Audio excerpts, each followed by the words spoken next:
Greetings, Mavericks and new viewers.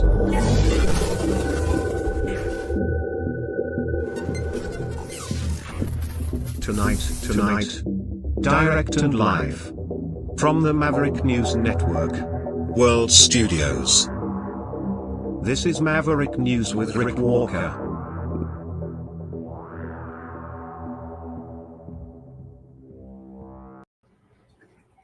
Welcome back to the Maverick News Channel, everyone. What a program we have lined up for you this evening. I mean, it is stacked with people messaging me right off the beginning of the program. Well, we'll come back to whatever that is, and if it's a breaking news story, we'll inform you very shortly. But we do have other breaking news for sure tonight. Kash Patel's mile-high booty call. Caught red-handed using the FBI jet for personal use. We're going to tell you about it. It's creating a firestorm within MAGA circles. Also, Ben Shapiro calling out the radical right. A political movement divided. Ben Shapiro at the center of the storm tonight. Also, a Toronto police cruiser runs over a suspect who has been tasered and an officer during a botched arrest. And when I say the cruiser ran over the suspect and the officer, I mean the cruiser ran over the officer and the suspect because there was nobody behind the wheel at the time. I'll tell you why when we come back on the other side of this.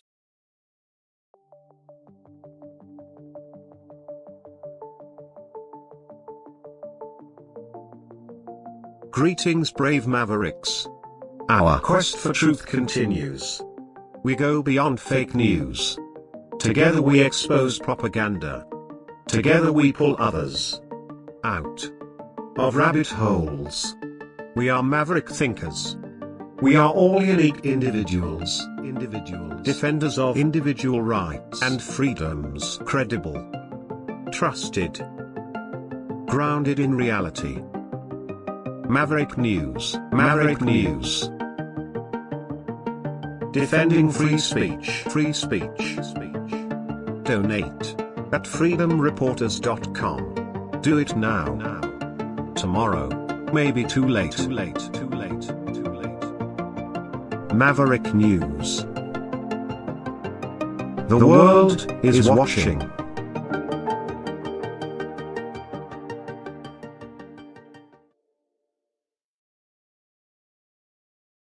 All right, let's start with this story out of Toronto. This blew my mind when I saw it. Viewer discretion advised as we show you this video of a police cruiser running over a suspect. Rolling might be the more accurate word instead of running over.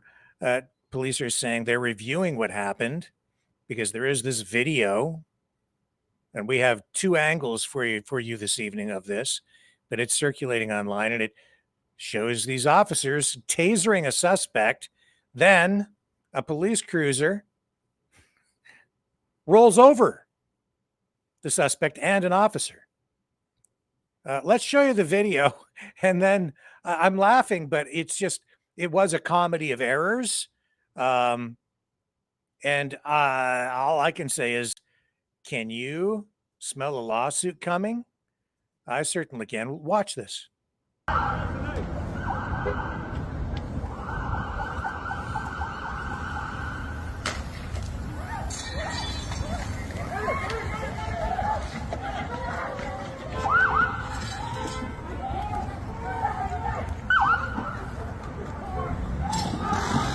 Oh my God. Oh.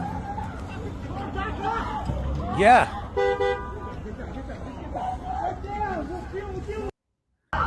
One more time. So the office. Okay, tasered this guy. There are reports the suspect may have been armed. Then the officer that got out of that vehicle, I guess, failed to put it in park. It rolls forward over the suspect, an officer also injured, as you'll see in the video. Then gets in, steps on the gas, moves forward, then has to go back as the other officer yells at him, go back.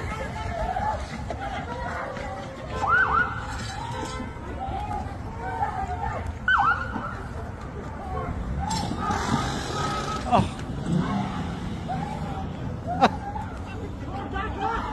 Back up. So they roll over him. Then the officer gets back in the vehicle, which wasn't left in park, I guess. Then goes forward more and drags the guy several feet. Then puts it in reverse and goes back over him the other way. Unbelievable. I guess somebody must have panicked. Now, the question is, was the vehicle not put in park, or was there something that happened where it slipped back into drive or neutral or something? Or I would think drive, because it moves forward. The officer gets in, steps on the gas, and it goes forward again. It lurches forward. Who knows? Here's another angle on this it's closer, a closer angle. Again, viewer discretion advised. This is pretty graphic stuff. It's my understanding the suspect is still alive, and the officer who was injured as well. I'm not sure about the extent of injuries.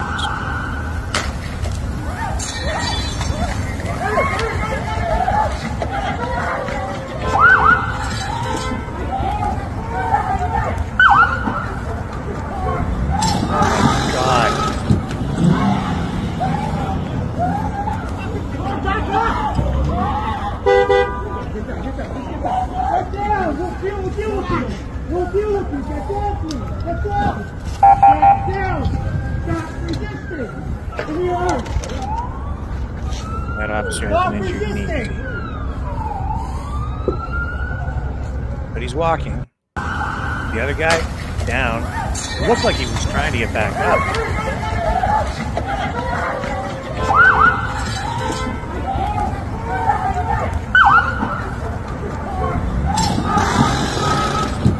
Definitely on his way. Oh my God.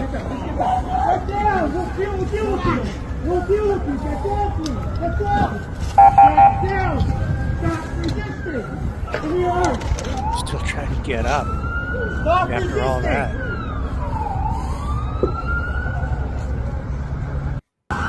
One more time. I just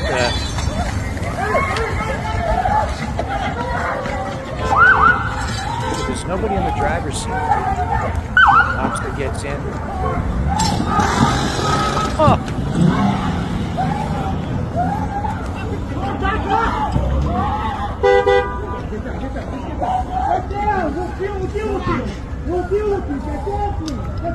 Wow.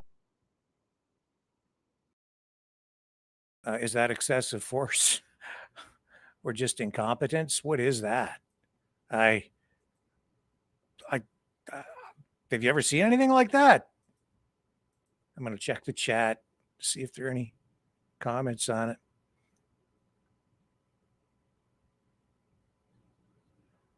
Yeah. Oh my God, that's crazy. Love, hope, and faith. Yeah, it is. Isn't that nuts? Somebody clearly panicked. That's the way it looks like, what it looks like to me. Yeah, CBC Brown, embarrassing to say the least. Strictly incompetence, not intentional though. Yeah. And there's Ian. I'm putting myself in that cop mind. I would have gone on panic mode attack and maybe ran on the guy by mistake. Yeah, but if you're a police officer, you're dealing with situations like that all the time. You're especially in a big city, and you're supposed to be trained to deal with those kinds of incidents and keep your cool. So somebody's going to be answering some questions, got some explaining to do. Proline player, 1967, not intentional. Yeah.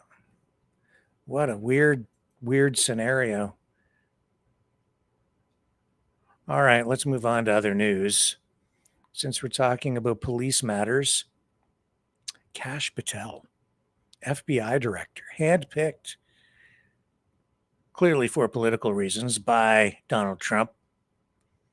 He's definitely a yes man, but I'm beginning to wonder about his integrity. He's been caught red-handed flying around on the FBI jet, using it for personal use. And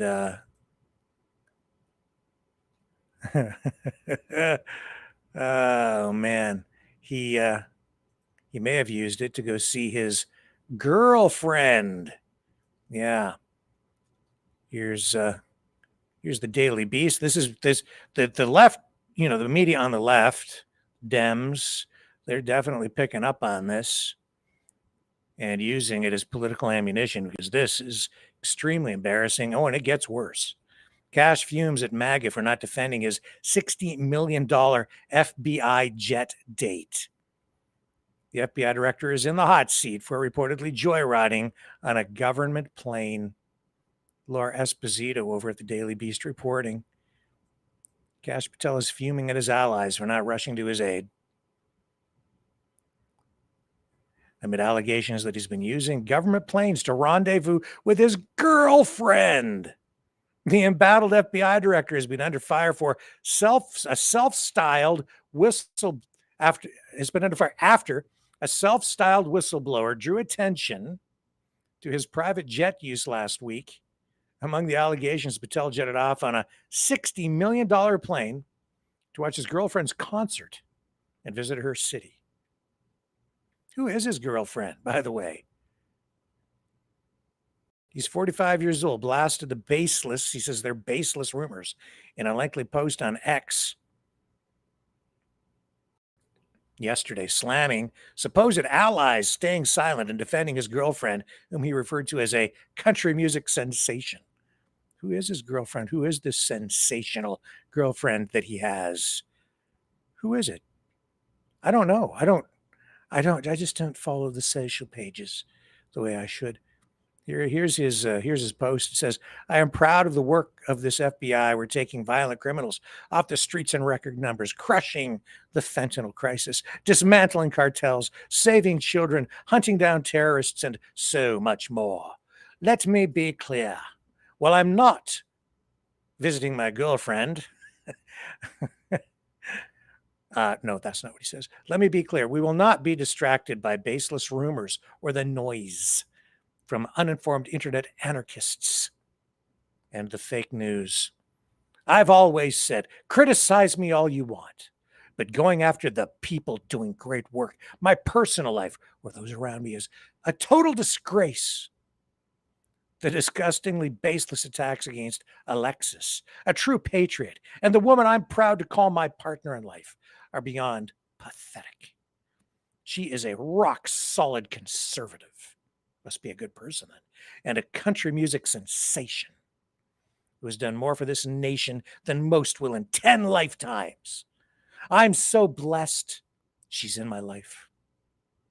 Attacking her isn't just wrong, it's cowardly and jeopardizes our safety." How? Oh, their safety. Oh, I see, because you're criticizing a political figure. "My love of family will always be my cornerstone, and you will never tear that down or keep me from them. I and this FBI will stay laser focused on our mission and continue the reform we promised, rebuilding this bureau from the ground up. And to our supposed allies staying silent, your silence is louder than the clickbait." And it ends there. I can't see the rest of it.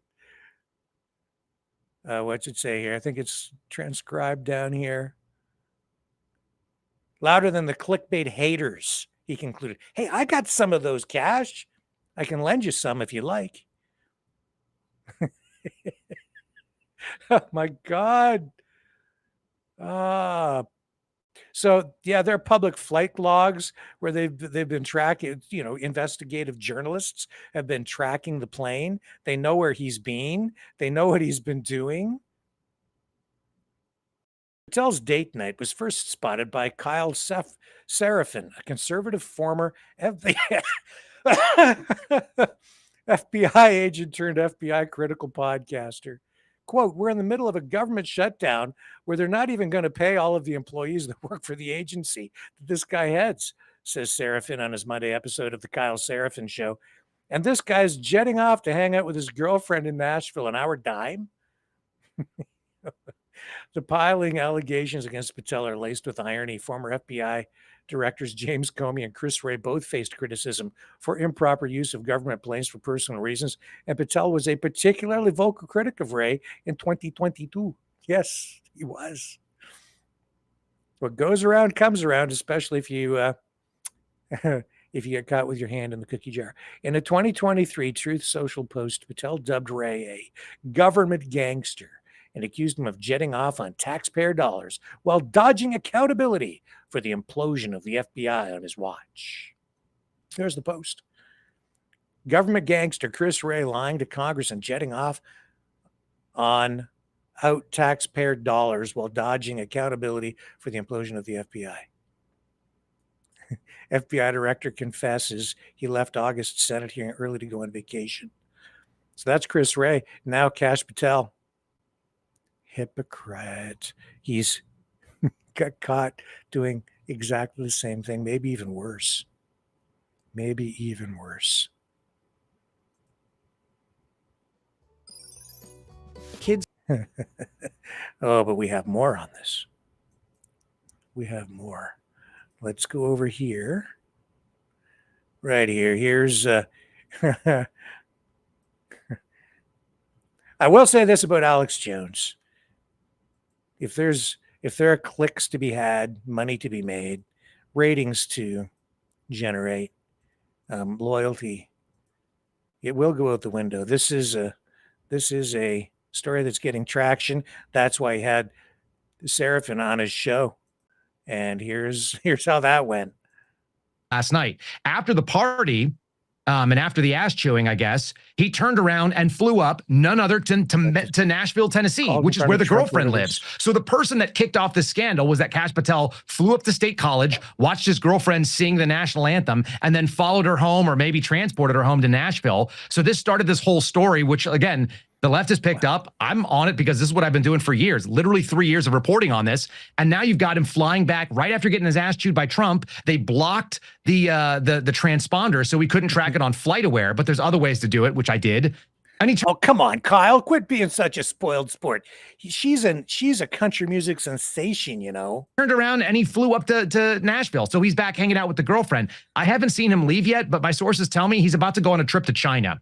He's about to take that jet and fly to China and do I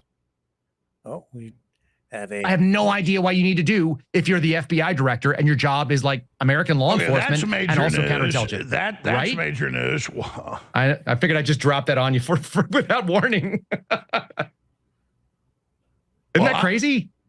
Yeah, he's under scrutiny for this. He just got chewed out by the president, according to sources, and now he's running up to see the girlfriend. And the only reason I took this job was because my business acumen sucks. All these guys have their own private jet, so the only way I was going to get mine was becoming the director of the FBI. And I'm going to lose. It's truly nuts to think that like that's a joke, and of course it doesn't land. That was in a private party of friends. And they're all, people that have a lot of money that backed him. The guy that's standing behind him is Mike Muldoon. And I sat at a dinner table with him and Kash Patel, and we talked about Chris Wray abusing the jet. And they were really, really outraged on it. This is just too good. Here, hang on. Let's go back. About Chris Wray abusing the jet. And they were really, really outraged on it. Its main mission being intelligence. We need to work with the intelligence agencies Now 180, also 180 on the jet. You sent me the post where he was the guy pushing, look at director using the private jet for private stuff, and then he does a 180 on this. Let's talk about that. Okay, so here's the deal. I think, as far as I could tell, Kash Patel zeroed in on the jet as a way to attack. Yeah, so Patel has fired the person who is in charge of the FBI aircraft fleet. I'm sorry. It's just too much. The guy, it's true. Look, here's a post over on Reddit from The Guardian. Look at this. You can't, this is just too good. I mean, good. It's so bad. It's terrible. But as far as the story goes, this is going to be the gift that keeps on giving for a while. FBI fires top official amid Kash Patel's outrage over reports of agency jet use. Patel reportedly became furious after revelation. He flew to visit girlfriend as agency fires official who oversees fleet. He gets caught. So they fire. He fires the guy underneath him and blames him, or whoever the poor soul is who lost their gig taking care of the airplanes, I guess. Oh man. Oh, that's the way it's been going in the Trump administration this time around. Trump isn't losing anybody when people screw up or get caught in corruption as they deal with the deep state. They just get to keep their jobs. They just don't apologize. Chris Wray, because of me specifically. I started talking about this early on because I knew about the jet, because I know people in the FBI. There's the jet on the screen. That's the, that's what it looks like. It's a beautiful jet. It's got a snow cone machine in the back of it. That's the tail number of the actual jet. This comes from the ADSB tracking websites. It's November 708 Juliet Hotel. We own it. The American taxpayers does. This is not like Kash Patel's personal jet or Chris Wray's personal jet. That's the FBI's jet. And it hangers out in Manassas, which I let him know about, okay? We started talking about this probably in November when we first spoke in 2022. This goes back a long ways. The last time you and I spoke, Alex, I showed you guys. I brought whistleblower disclosures after he went and escaped from the hearing that we're seeing there. Brandon Dre, Daily Wire, we cooperated. We did a big story on this, and Kash Patel went on a talking tour and a tweeting or a truthing tour over on True Social, pointing out that this is nonsense, that you shouldn't be able to do this. And look at point number 4 right there. It's circled in there. He mandates himself to fly in a private jet that we pay for. Will you shut it down? That's a question he's asking to Merrick Garland, at that time, the Attorney General. So theoretically, he has the same opinion now, right? He would have to have the same opinion. He should be asking Pam Bondi, remove that policy. And he obviously has not done that. So let me give people some historical understanding. If you go back into the 90s, William Sessions was the FBI director and was eventually removed under Clinton because of malfeasance and misuse of the FBI's jet. There was another controversy that took place, and it happened under Mueller, and he actually used to fly coach everywhere he went. But somewhere between 2011 and 2013, there was a findings that was released by the federal government. It's the Government Accountability Office, GAO, if people want to go find it. And they made a change, and they said, well, we're making the FBI director fly for all of his professional work on the jet, and then about 25% of the travel he does is actually personal, and he's allowed to fly commercial. And rather than give him discretion, we'd like to sort of say, let's unify these policies and make him fly travel on the private all the time. Now, it's a terrible look. It's really a terrible look in the middle of a government shutdown where air traffic controllers aren't getting paid and FBI employees are not getting paid. No crying from me. I went 14 months without a paycheck. They should be able to do it too. But let's be clear. He's denying it, but he's running around to all these private events. You're able to track him while he does it. That's right. And more importantly, he went out there and he aggressively pushed this nonsense. So what you're seeing on the screen right there, and you guys are seeing the graphic, he reported down to Trump on yesterday night. So this is like November 1st. He flew down. They had the big party at Mar-a-Lago. Tell us about that. The meeting didn't go well. Well, it sounds like he got his ass chewed out, like you'd expect, because he made a terrible optic. And the words that I heard was essentially that if he goes out there and lets them distract them being Democrats, and focus in on the hypocrisy of a guy that was saying, get rid of the government jet and you shouldn't be flying it, and Chris Wray's a bad guy and ground it and all this other nonsense. And you're going to go out there in the middle of a government shutdown and make it a center focus. By the way, millions and millions of impressions. The left has picked it up. Yeah, I started with it because the this White is my House should story. be thanking you because you're That's smart right. and ahead of the curve. The left's going to find this stuff just after you. They Just ground the guy, just though. cover this up is idiotic.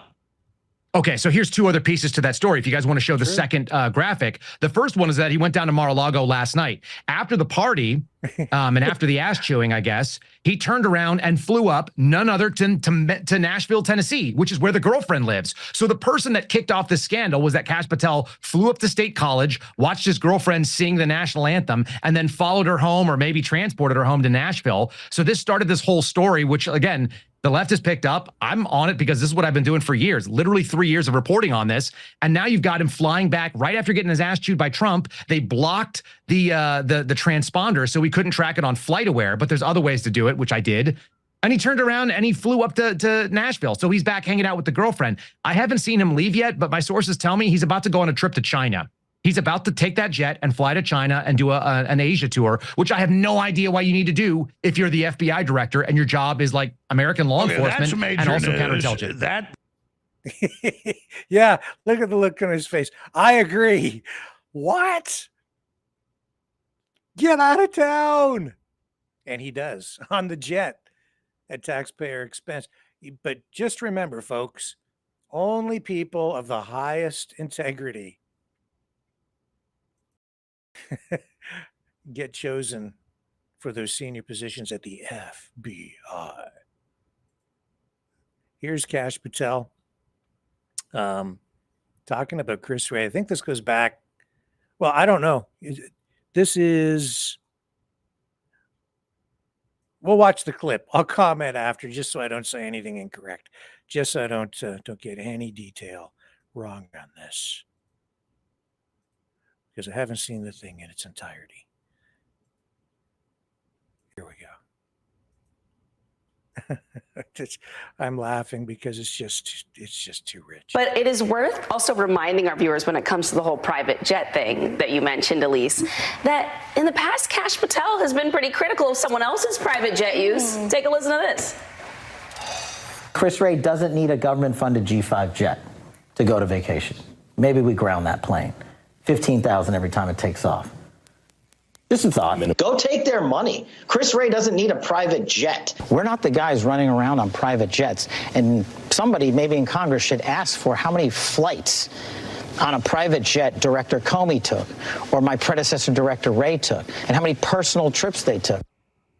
Starting to think somebody in Congress. There's always a sound. There's always a tweet with the Republicans, especially the Trump administration, right? There's always an element of projection when it comes to them. I remember last year during the NHL. But it is worth also reminding our viewers. Yeah, so people on the other side of the political aisle are making hay with it. Just too much, man. Too much. I'll be right back. The information war is raging. Truth without integrity is worth nothing. Maverick News. Because those who have power and those who seek it must be held accountable. The world is watching. Join our family of truth seekers. Donate today and add your voice to the chorus of Maverick Knights.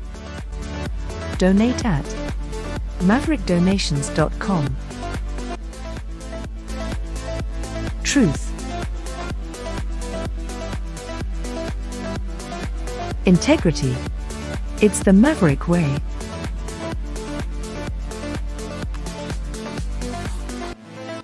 Maverick News. The world is watching.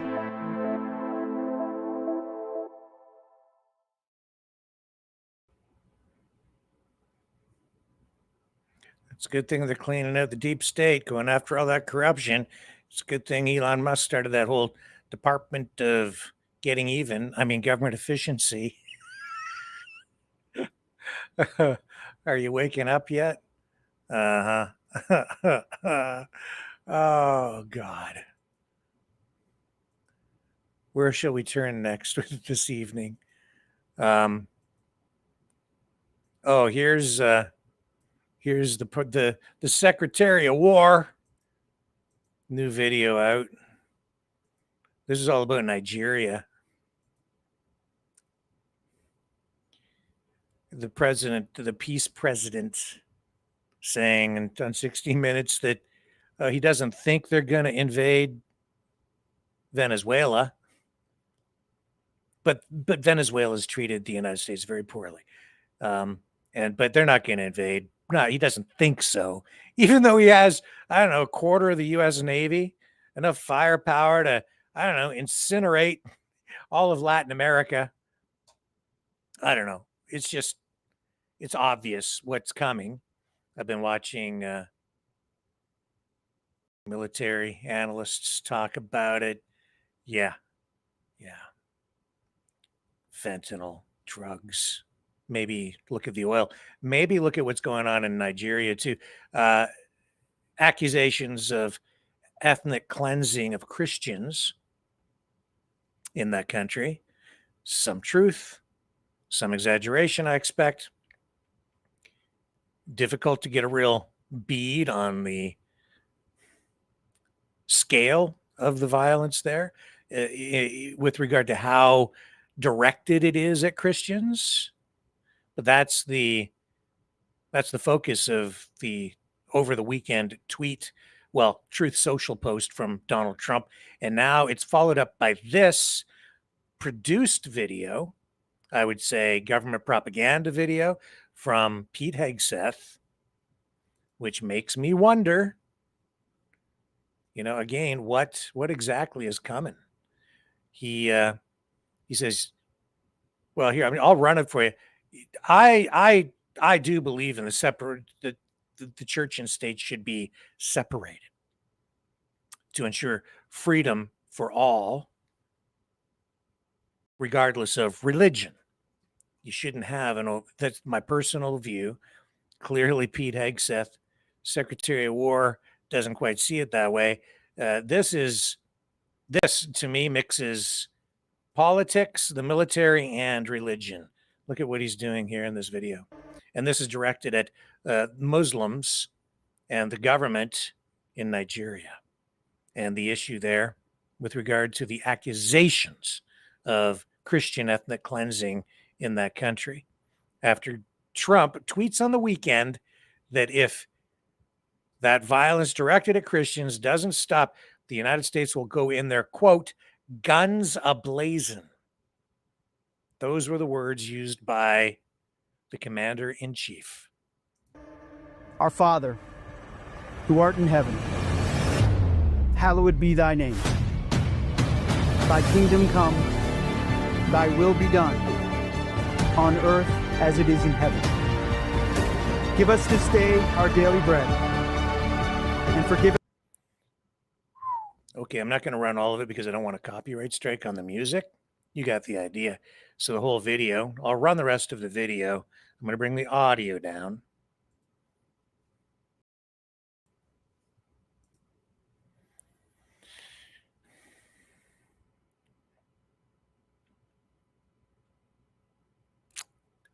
The Lord's Prayer.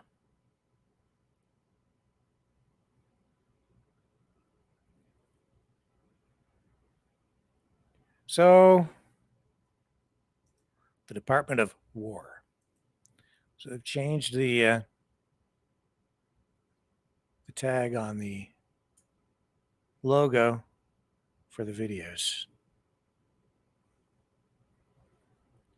But I don't think Congress has addressed the issue of the name change. I'm not saying there isn't an issue in Nigeria, but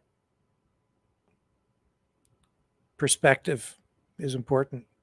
And when you look at what is going on in Nigeria, what's at stake there? I was looking into it just a little bit over the last day. There's a lot of oil in that country and precious minerals.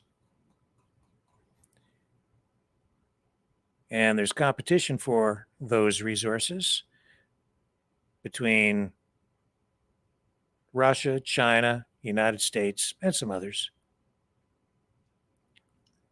There's a pattern emerging, and the government in Nigeria is saying Trump is exaggerating. Also part of a pattern. Just saying. We should all be skeptical of people in power.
Maverick News. The world is watching. So today, let me see if I can find her clip. Melanie Joly commenting on Stellantis. She was appearing before a committee in Ottawa.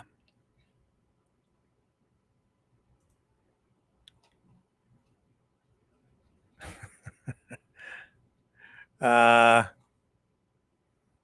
me see here. We'll come back to Joly.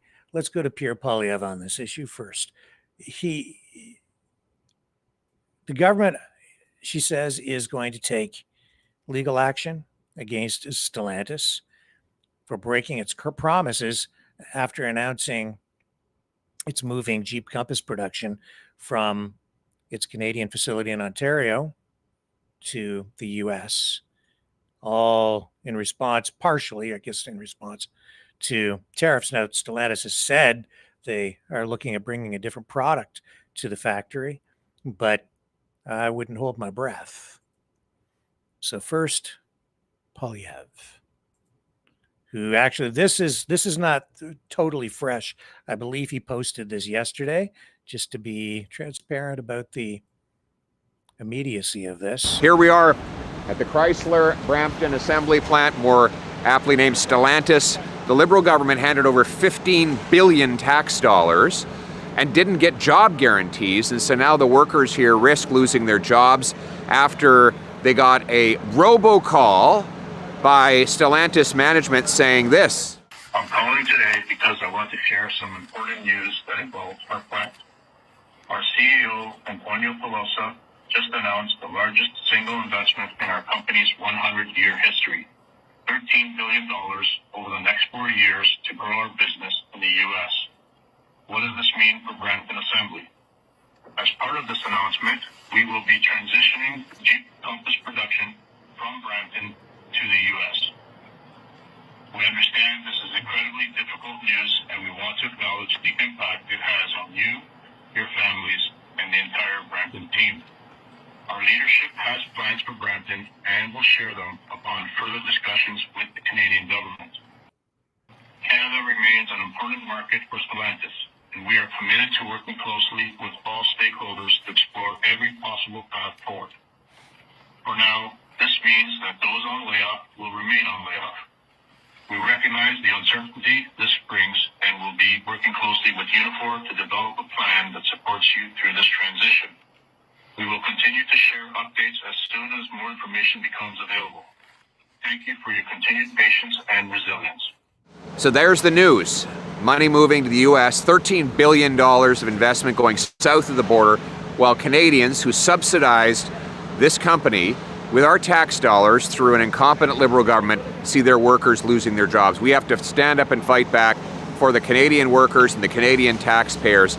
We need a policy that brings home our jobs and our investment, that stands up for Canadian production and Canadian paychecks. And that means taking all tax off Canadian assembled vehicles so that our customers have an incentive to buy our vehicles. It means getting rid of the Liberal industrial carbon tax, which applies on all the component parts of an automobile, like steel, aluminum, and other inputs. It means streamlining the red tape and speeding up approval so we can get more things built. It means cutting the taxes of the workers on this line. And it means nailing down the deal that we were promised that will allow us to have access to overseas and Canadian markets, but also the U.S. market. Those are the steps we're going to have to take to fight for these jobs, to protect our economic future, and to put Canada first. Okay. So that's a produced video. Conservative side. Now, Jolie, over to that. I'll run, you know what I'm going to do? I'm going to run this CTV piece to give you a condensed perspective on it. And then I have a little bit of a different spin on it too, on the other side of this. Canada's industry minister appeared before House of Commons committee today, saying the government is launching a dispute process against Stellantis. The automaker recently announced a move to the United States, which will take production out of Brampton. Let's focus on the facts. What's happening in Brampton at the Stellantis facility is completely unacceptable. Stellantis made a commitment, a promise, to invest in that plant, to invest in Canadian workers. And our government expects them to honor that promise, full stop. Stellantis has announced plans to move production of its Jeep Compass to Illinois. The company paused production at the Brampton plant in February as a result of U.S. tariffs, and production was originally scheduled to resume later this year. The Ontario government says the automaker has a duty to live up to its promise. Yeah. So the beat goes on, where the tariff issue rears its head as the negotiations or not continue between Canada and the U.S. Even when there are no negotiations, the no negotiation situation is part of the negotiation, just to let you know. But it's not as simple as you might think, and it's not as one-sided. Or maybe it is very one-sided, because the one side of all this is that there are no winners in a tariff war. They're losing on the U.S. side too. Oh, what are you talking about, Rick? No, it's true. The economy down there is no great shakes. Donald Trump can lie all he wants, but the people losing their jobs will tell you a different story. Just do a quick, well, here, look. First, I'll show you the headline, the Detroit News. You think Canuckistanians are the only ones losing their jobs because of Trump's tariffs? Nuh-uh. And his economic policies in general. GM to lay off 3,400 at Detroit plant and other electric vehicle sites. That's because Trump has pulled the rug out from underneath the whole EV plan. He is completely disrupting the auto industry on both sides of the border, even globally, but mostly in North America. And his tariffs, his economic policies are costing jobs on the U.S. side as well, more than 3,400. This is just about a week ago, not even. More than 3,400 General Motors workers who build electric vehicles and batteries will be laid off as the company rapidly adjusts to new policy under President Donald Trump and sluggish interest among U.S. buyers. Yeah, people aren't buying because the economy is sluggish and because he has disrupted virtually every sector of the economy. There's so much uncertainty everywhere that it's actually creating problems in terms of investment and There's some winners in some sectors of the economy, like AI, because that's a new emerging sector. But when it comes to like the auto industry, everything has just been turned right upside down. And while some people are afraid at this point to say anything negative in public, to go against Trump at all because they know they'll be reprimanded, you know, who in the auto industry wants to come out at this point and say that Trump is making a mistake with these tariffs, that this is actually hurting American workers and consumers? Who wants to do that? Nobody. Because if you do, oh, no handouts for you. No tariff breaks for your industry. Everybody has to. This is the one of the reasons Trump loves tariffs the way he does, which Ronald Reagan did not. It's because if you want your industry, your business to survive, you pretty much have to go crawling to the White House or to Mar-a-Lago and then get down on and then get up maybe on just one knee and beg Trump to throw you a biscuit so that you get a carve out and your industry is spared, so your business is spared. He controls everything. He's rigging the economy. Oh yeah, this is not a free market. Tariffs are not about free market at all. Quite the opposite. He's trying to use this as a sledgehammer to bring jobs over to the US side, and to some degree that's working. He's taking jobs from other countries, but the economy in general is shrinking, so you're still getting a net job loss on the US side. Don't believe me? Just do the Twitter scroll. Do a Google scroll asking about this. Look at this. For months, this has been going on the US side. 3,400 being laid off at a Detroit plant. I think that's a Rivian plant. Probably going to put the final nail in the coffin of that company, put them under, I expect. UAW, this is back just in August. UAW rallies in wake of layoffs at Dearborn-based steel facility. Because it's not competitive, and then you've got the tariffs on top. It's creating a drag on the economy. April 16th, 2025, UAW. Invest in US. UAW slams Stellantis for preparing massive payday for Wall Street while thousands of workers are laid off in Michigan, Indiana, etc. Channel 7, ABC, Detroit, WXYZ. UAW rallies for 600 laid off workers at Cleveland Cliffs. Cited weak automotive production. Notices of layoffs and closures.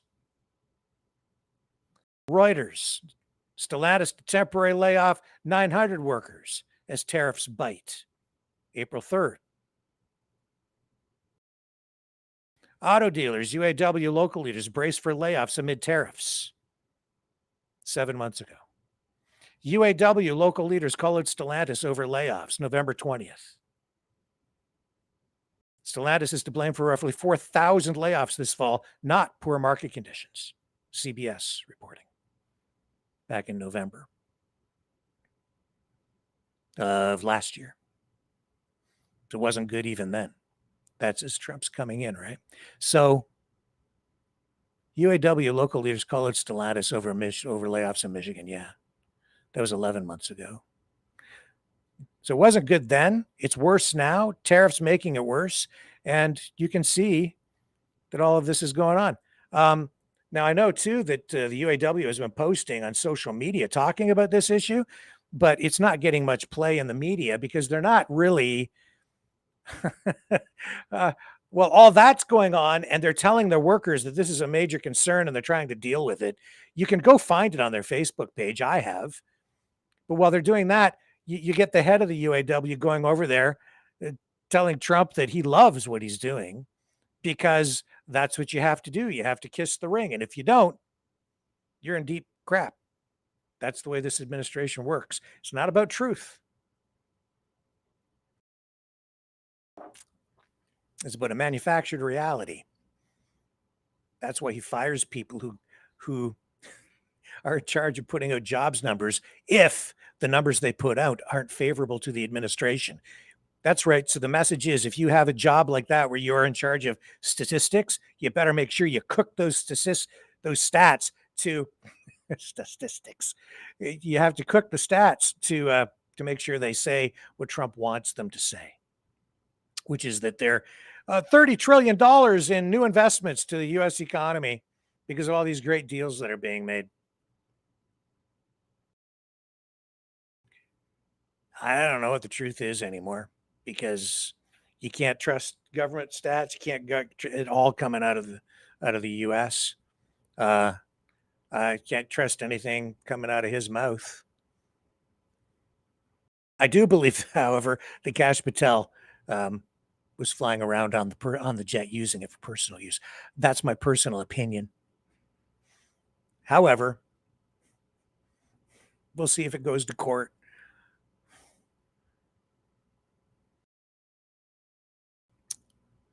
Go after that deep state. You know, someone very profoundly once said many years ago that if fascism ever comes to America, it'll come in the name of liberalism.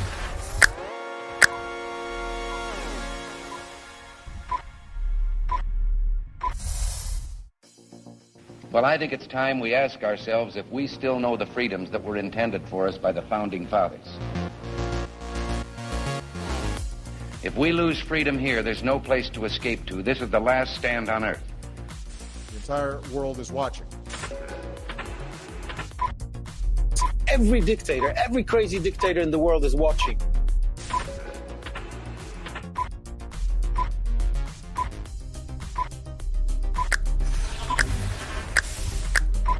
The world is watching.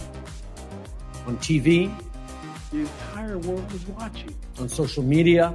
But the entire world is watching, and yes, they are seeing what we have apparently bravely been willing to say that others are thinking.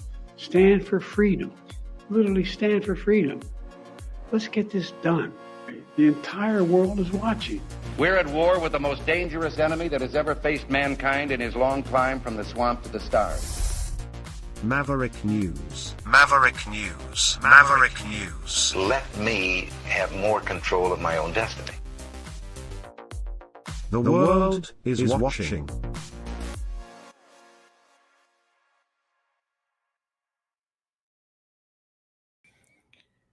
So, everybody Mark Carney, elbows down, blah, blah, he's got the elbows up, and he sucks, and Ford sucks. That's what the streamers are saying, right? So Carney's he apologizes. He gets criticized for that. And then Doug Ford, he's still defending the anti-tariff pro-Ronald Reagan ad that was 100% accurate. Did not take Reagan out of context at all. But he's still defending the use of that today. So it doesn't matter what they do. The pro 51st staters are all out there. They're just criticizing for the sake of criticizing. Yeah. Oh my God. Here's what Doug Ford, Premier of Ontario, had to say about it today. He called me from Asia a couple times and said, pull the ad. And I said I wasn't going to do it until he's talking about Carney, and Carney did apologize to Trump because he's the diplomat, and now it's coming out that we're being told that Carney told Doug Ford that he wanted that ad pulled, and Doug Ford said not right yet. He called me from Asia a couple times and said pull the ad. And I said I wasn't going to do it until we're going to pause the ad on Monday. And that's exactly what we did. It was 12.4 billion impressions around the world. And they talked about it on the Senate floor. I love the fact that 4 Republicans jumped over and voted against tariffs on Canada.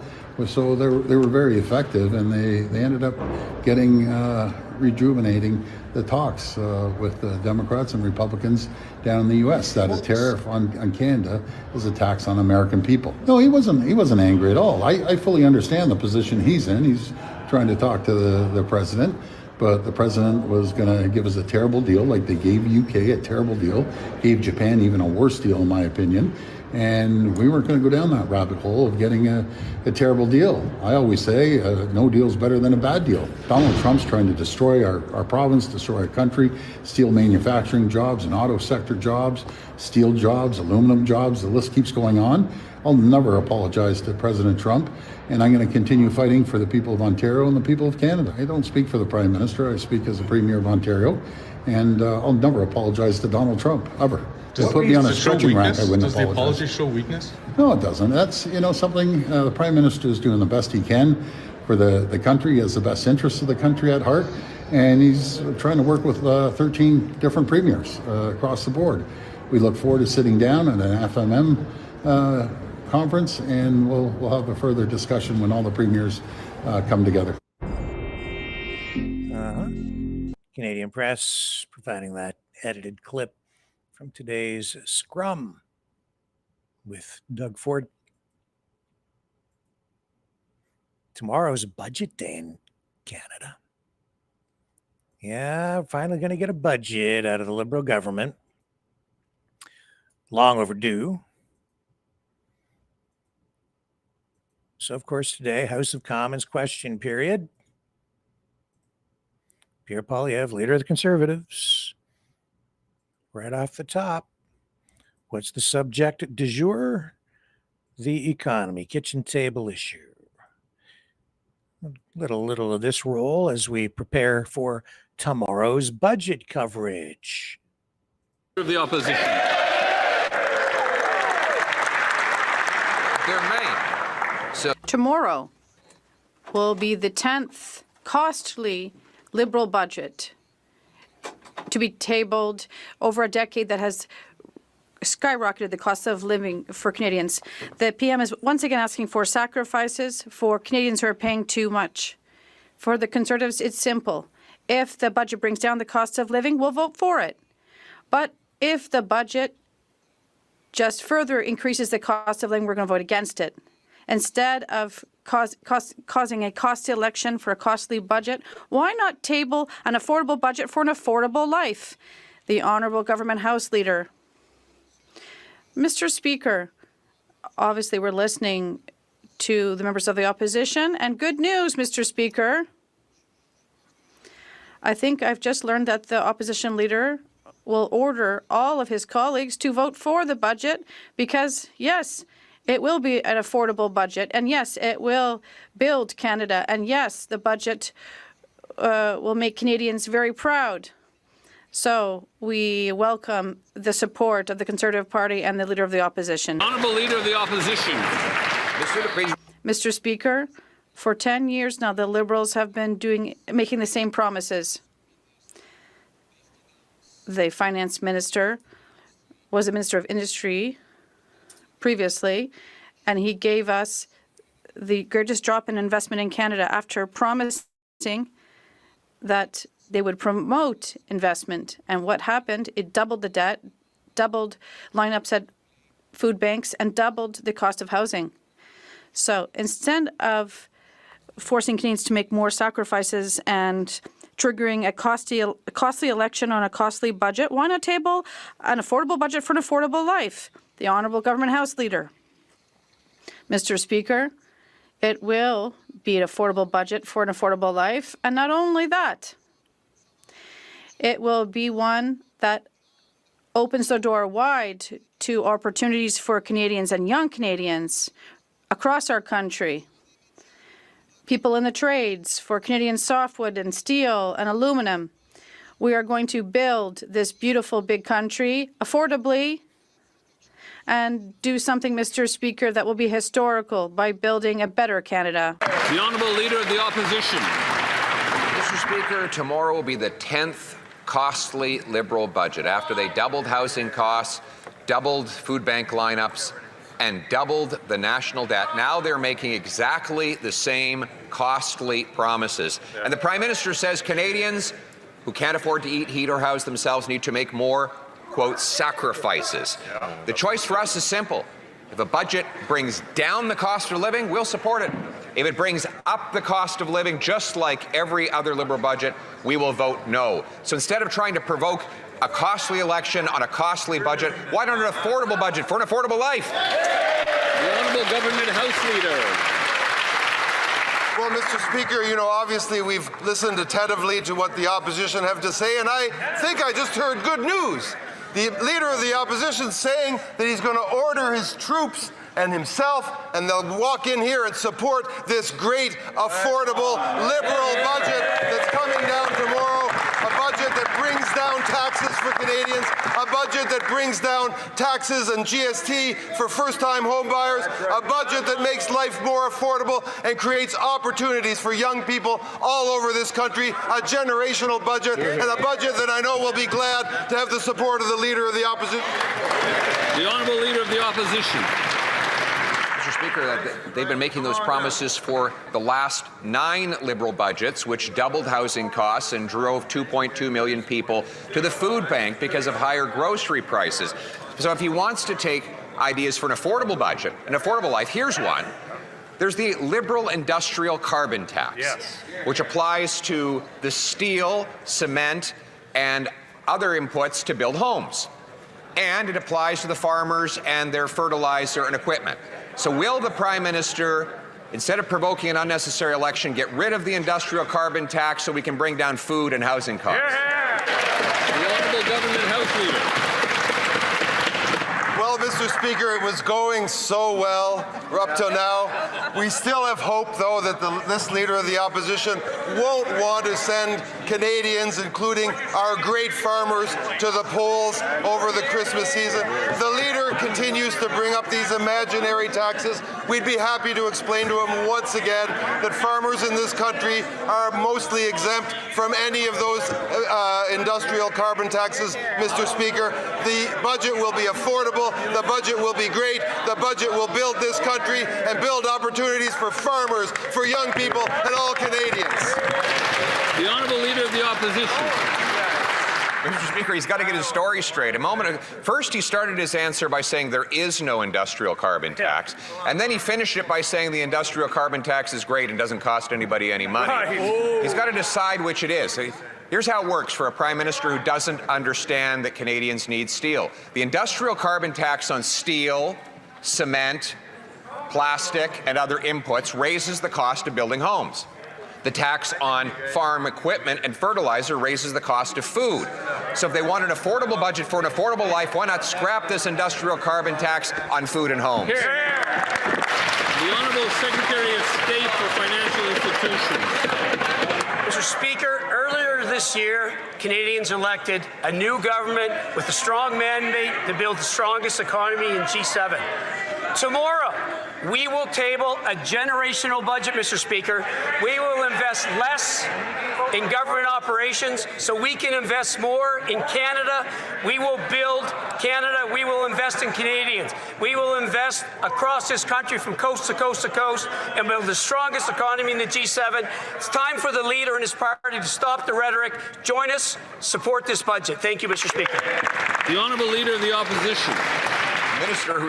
That member has been in this Liberal government for 10 years, and he says that he's new, making the same promises that deficits will result in investment.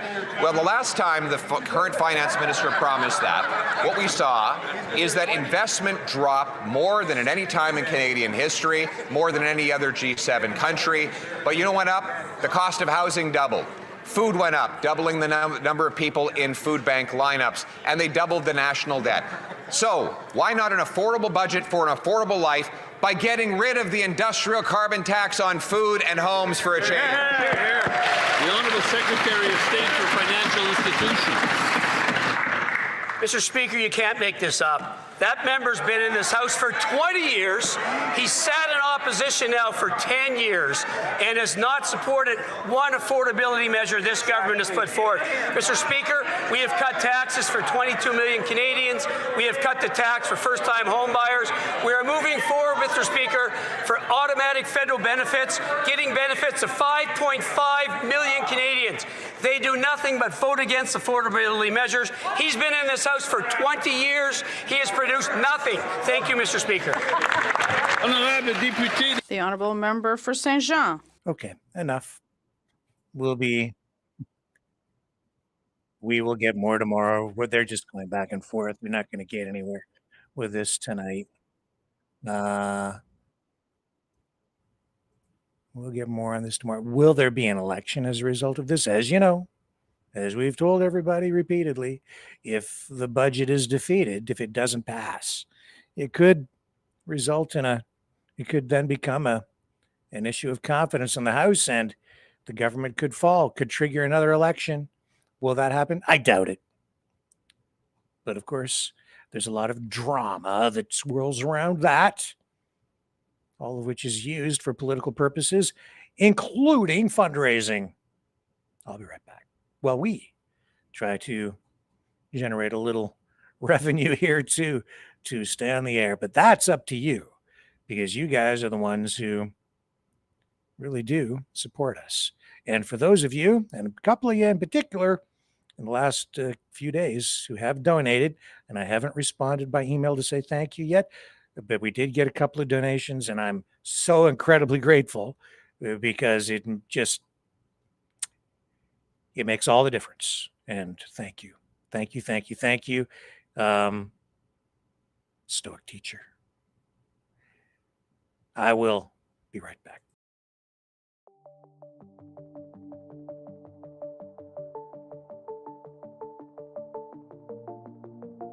Greetings, brave Mavericks. Our quest for truth continues. We go beyond fake news. Together we expose propaganda. Together we pull others out of rabbit holes. We are maverick thinkers. We are all unique individuals, defenders of individual rights and freedoms, credible, trusted, grounded in reality. Maverick News, Maverick News. Defending free speech, free speech. Donate at freedomreporters.com. Do it now. Tomorrow may be too late. Maverick News. The world is watching.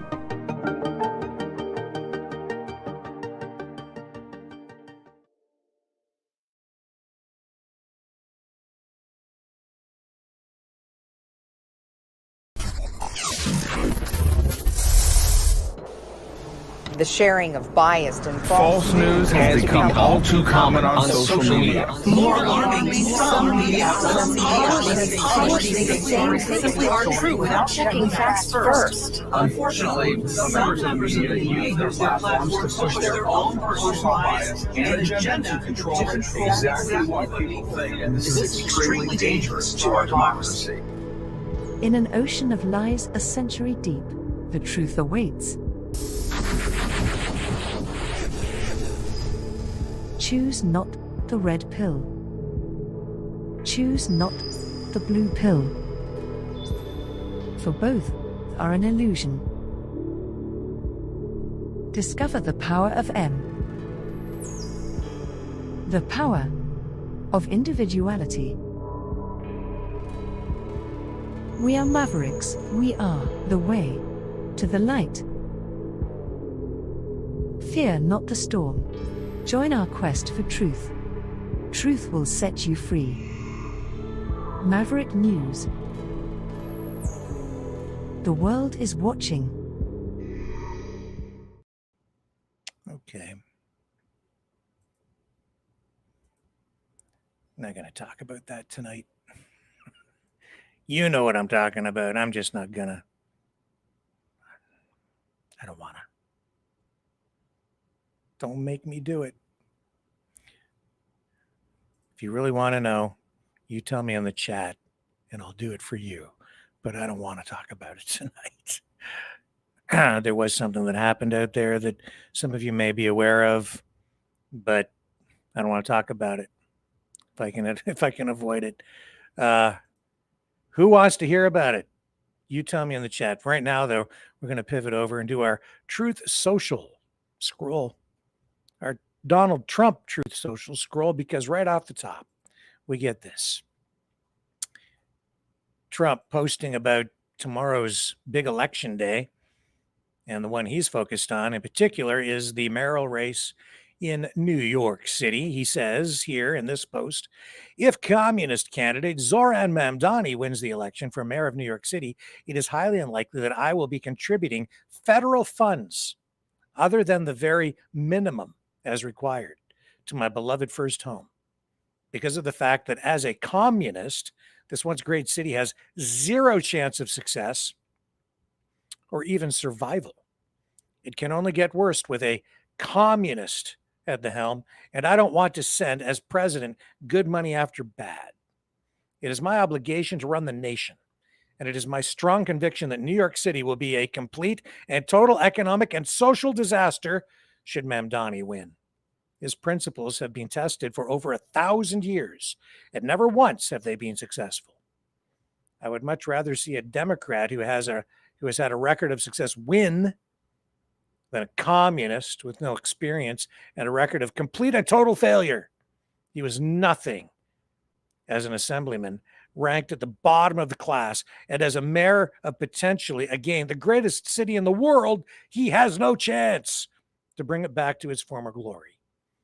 We must also remember this: a vote for Curtis Sliwa, who looks much better without the beret, is a vote for Mamdani. Whether you personally like Andrew Cuomo or not, you really have no choice. You must vote for him and hope he does a fantastic job. He is capable of it. Mamdani is not. Wow. So if you elect somebody that Donald Trump doesn't like, he's going to hurt you by withholding federal funds in such a manner that it would undermine the ability for, or it would undermine a lot of programs, a lot of social safety nets, a lot of just programs and things that rely on federal funding. So he's really working to ensure that Mamdani would fail by withholding funds. Is that right? Is that even constitutional? Here we go with more lawfare, I expect. If this is what happens, then Mamdani is the front runner for sure.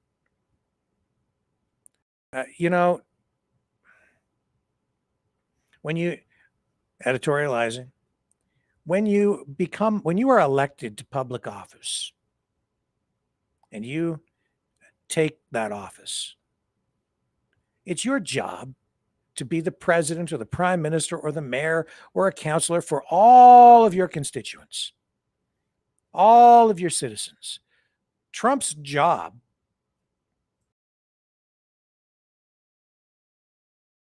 is really to be president for all Americans, regardless of their political views, their political associations. It's his job to do whatever he can to make sure, or to help every city become the best it can be, to achieve as much as it can, to deliver for all of the citizens, to make communities better, period. To withhold funds is only to ensure more chaos, more disruption, less service for people, cause problems. It hurts people. And whether you like it or not, in a democracy, sometimes people you disagree with get elected.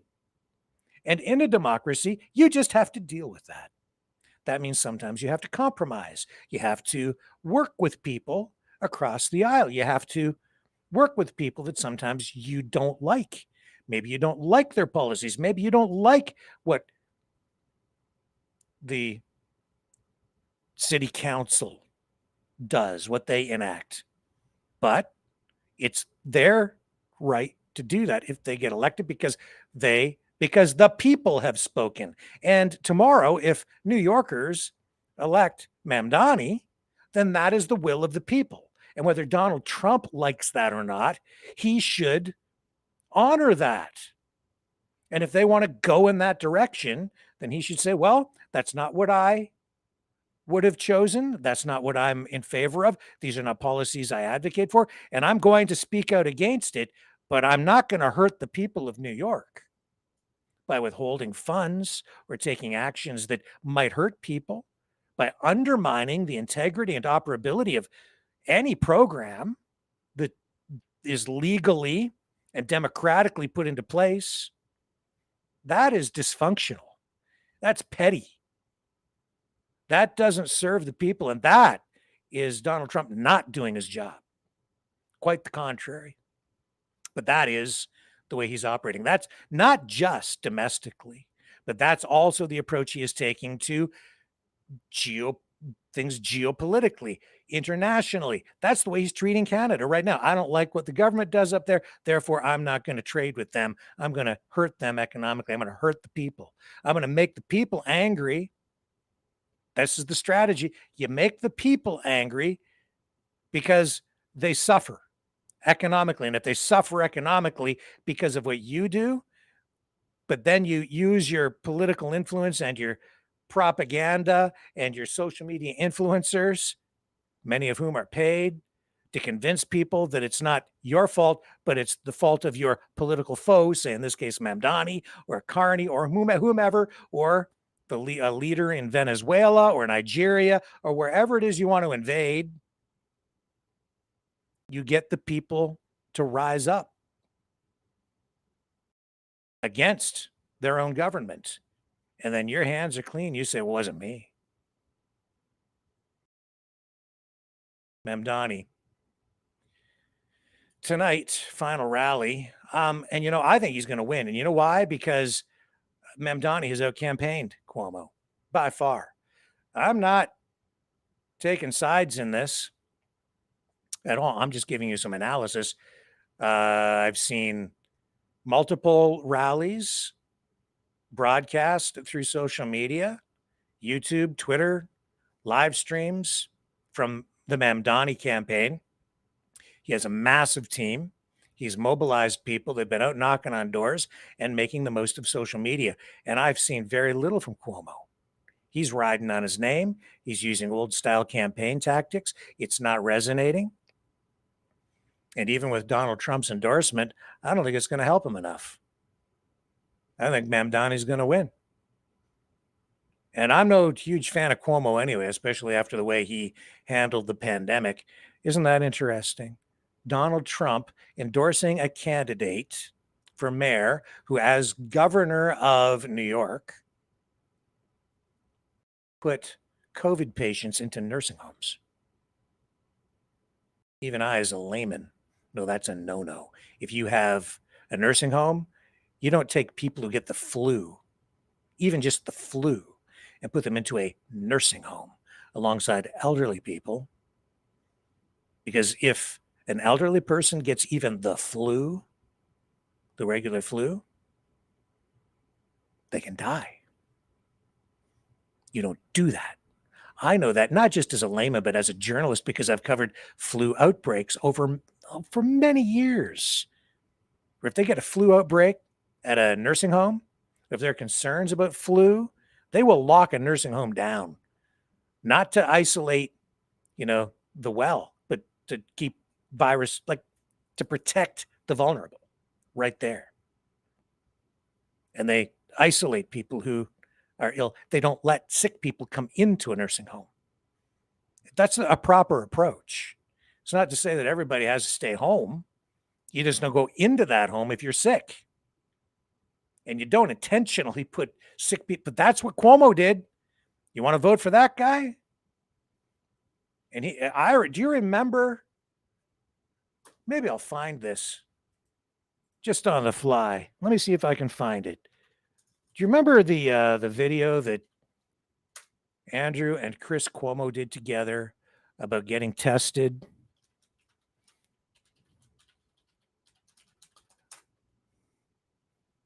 Here it is. I found it. They were making light of this stuff. Just queued up. Just to refresh your memory. Here we go. This was during the pandemic.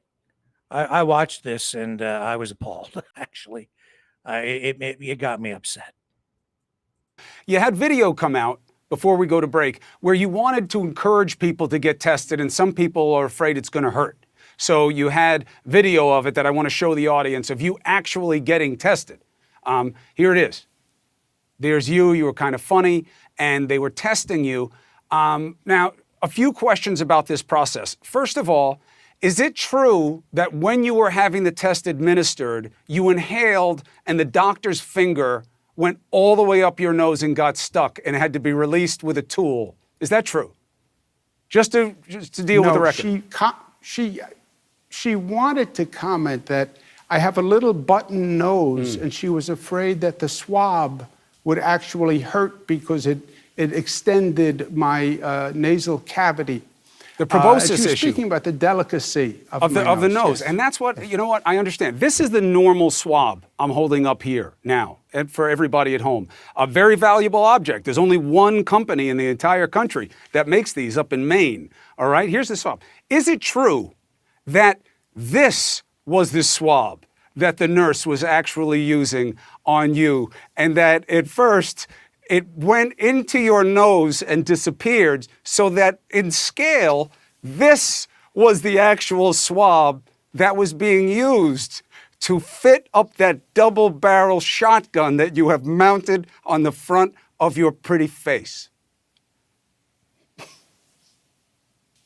See, I said I was going to be nice and sweet. I just want a yes, no. And was it trying. this? I was trying. Or was it this? Very hard. Look. Which was it? You know, first, I thought I did so well on that nasal test standing up there. She did the swab. I did not flinch. I was a cool dude in a loose mood. Didn't move. Of course anything. you were. I was happy. That swab is like a piece of lint going in that thing in your face. How could it have collected anything? It was like throwing a rock around a cave. So not right. Was it this? That is or just was not it right. this? Tell people the truth. Come on, love That go. is not right. Come on, which was This it? is not love. This is not love. Listen, I just want to get it. I'm going to take a break because if you're not going to answer questions, I'm going to have to reset. I thought there'd be a little bit more transparency for the audience. I'll put it to them online. You know, this is the regular swab. This is what we're told disappeared in the governor's nose. And then we were told that this is what it took.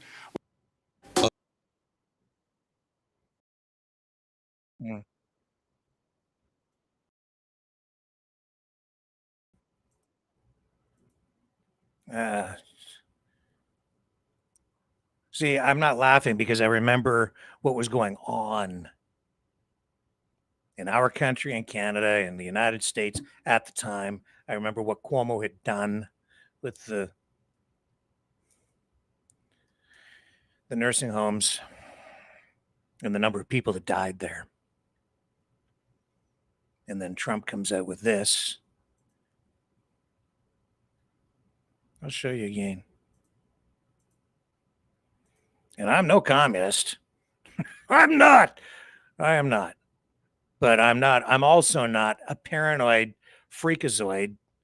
I'm not afraid of communists. I just don't believe in their economic policies because they go too far. They take socialism too far. And Mamdani's policies do. But I'm not afraid of them. I'm not like a paranoid nut bar.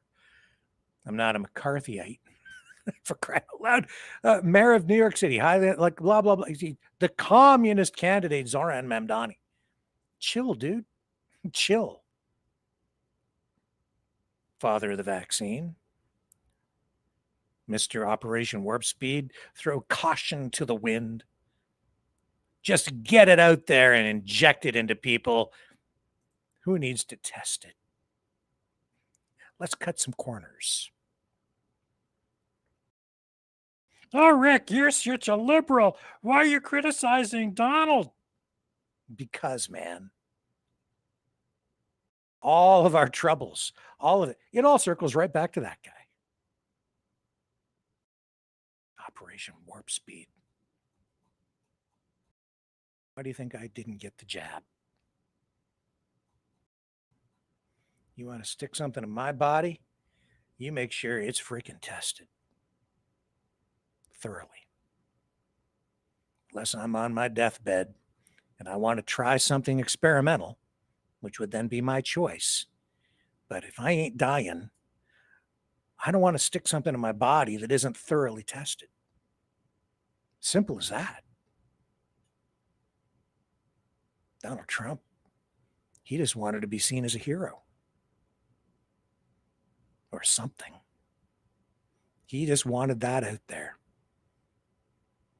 He so wanted credit for the vaccine. I remember. And the pharmaceutical companies, even at the time, they didn't want to give it to him. He wanted that approved. He wanted it out for the election. For other things. I remember. I'll never forget. Ever. And because even at the time, as it was happening in real time, it was really, really hard to see and understand what was really going on. Even now, a lot of this is shadowy. But I haven't forgotten. And as I look back, that old hindsight, it's over time providing 2020 clarity.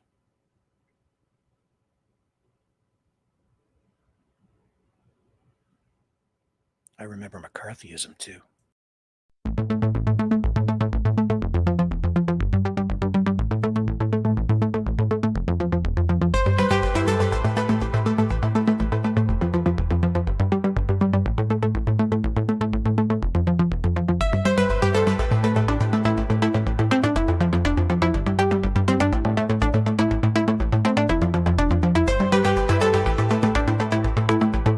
Maverick News. Expose lies and tell truth.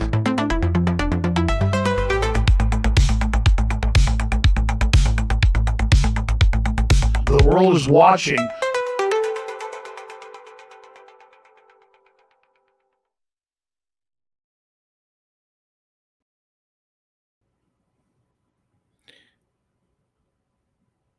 So I have a clip of Mamdani responding to at his final rally tonight, which it's getting a lot of traction on social media. Really easy to find the material, to find the live stream was up. Here's a clip from it. This is what Mamdani says about Trump's Truth Social post tonight, saying, "You must vote for Andrew Cuomo."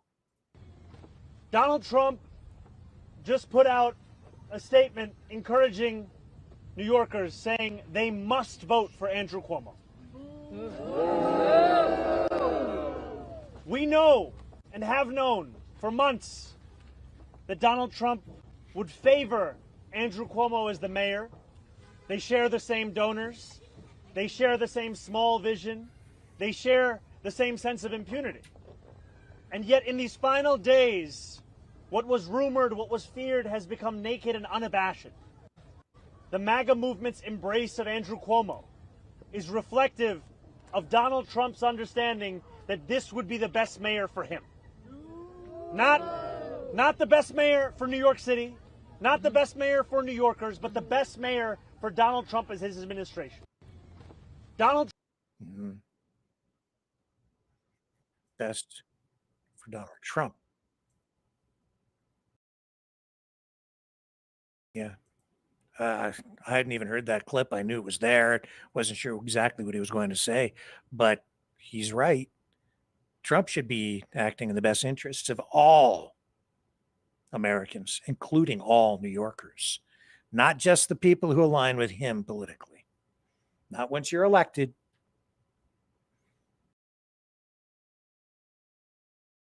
Now, I would run a clip of Cuomo to balance it out. Be happy to do that. But I can't find one. So I don't even know what the guy's doing. I mean, I did look. I suppose if I dig and dig and dig, I'd find something to run. But I'm looking for something current from today, final day of the campaign. So yeah, if he, I would run a clip, but he has not done an effective job of using social media, and the stuff just isn't out there tonight in the final hours of the campaign before voters go to the polls tomorrow to elect a new mayor in New York.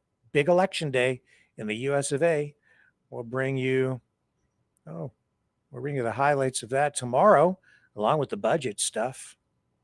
But for now, I'll bring you this, and we'll come back on the other side with more of today's top news stories.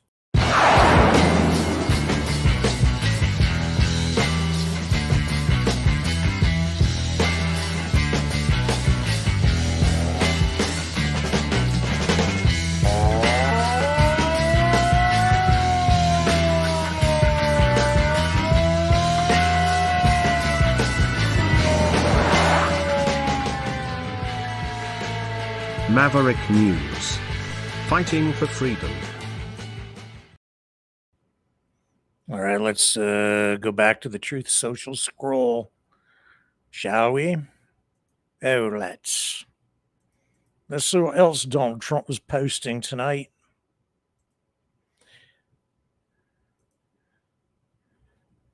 There he is.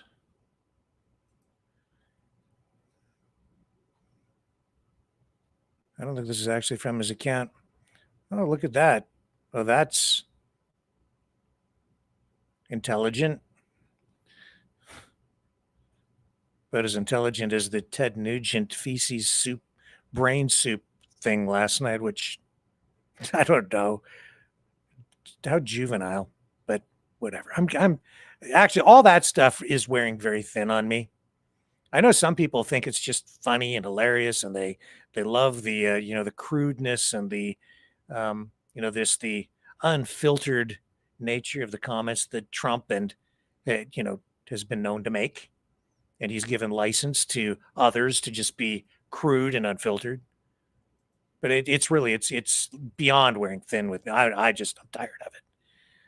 It's not good for people, not good for our society to have a leader, the leader of the free world, behave like that. Look what it's done. Look at the Tate brothers. Oh, yeah, they're not men. They're children. Spoiled little brats. That's what they are. Not men.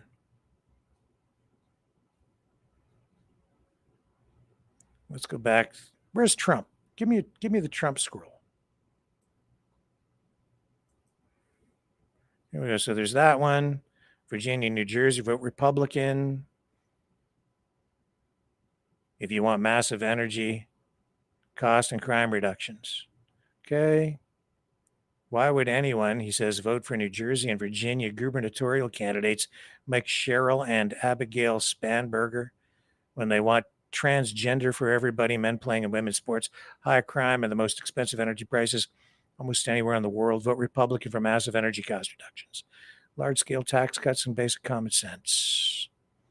What else has he got on here tonight? It is my great honor to endorse MAGA warrior Mark Lamb, who is running to represent the great people of Arizona's 5th Congressional District. Just the news. Comey expected to work for President-elect Clinton. New top aide was talking to media in emails. Yeah, he's got Comey in his sights for sure, legally. Swamp the vote. Isn't that an interesting turn of phrase? Drain the swamp. Now they want to swamp the vote. I wonder about these words, the way they're chosen. Is it just an accident, or is it very intentional to kind of turn things upside down? And is there a message there? I'm not sure. He goes on here just a couple of hours ago. So many fake polls are being shown by the radical left media, all slanted heavily toward Democrats and far left wingers. In the fair polls and even the reasonable polls, I have the best numbers I've ever had. And why shouldn't I? I ended 8 wars, created the greatest economy in the history of our country, kept prices, inflation, and taxes down, and I'm setting standards for right track, wrong track for a future USA. Fake news will never change. They are evil and corrupt. All right. Did he really end 8 wars? I've been told that if you ask social media, not just told, but I've seen people say this online even today. Let's ask Grok. Right over here. Bring it up, and we'll do this in real time. Let's have a conversation with the Grok agent and ask Grok, Elon Musk's brain. Hi, Grok. Hey, Grok here, built by XAI and ready to dive into whatever's on your mind. What's up, rocket ship?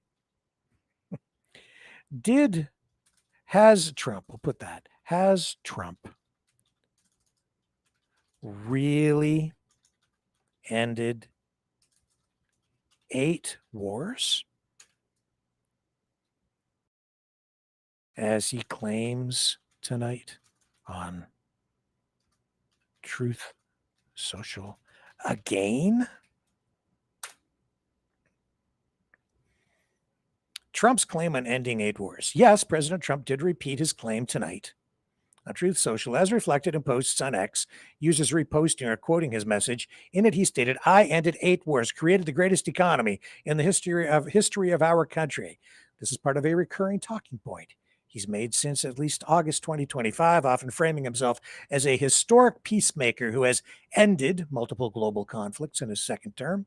The claim has escalated from 7 unendable wars in September to 8 by October, tying into recent diplomatic developments like the Israel-Hamas truce. However, this is Grok speaking. Fact checks from multiple outlets, Associated Press, CNN, PolitiFact, BBC, Newsweek, describe the claim as significantly exaggerated and misleading. It inflates Trump's role in ceasefires, includes non-wars, example, diplomatic disputes, and overlooks ongoing violence in some cases. None of these 8 situations primarily involved U.S. troops, and Trump has specified he's referring to, quote, wars that have nothing to do with us. Below, I'll break it down. This is Grok speaking, not me. Based on the White House's implied list and expert analysis, the 8 conflicts Trump claims to have ended. The administration hasn't released a formal list, but reporting identifies these as the basis for the claim, drawn from Trump's speeches and posts since the summer of 2025. Here's a summary.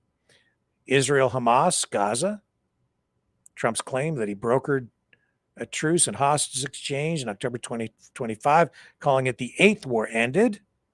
And reality check here is U.S. involvement helped facilitate a temporary ceasefire, but it's a de facto pause, not a full end to the war.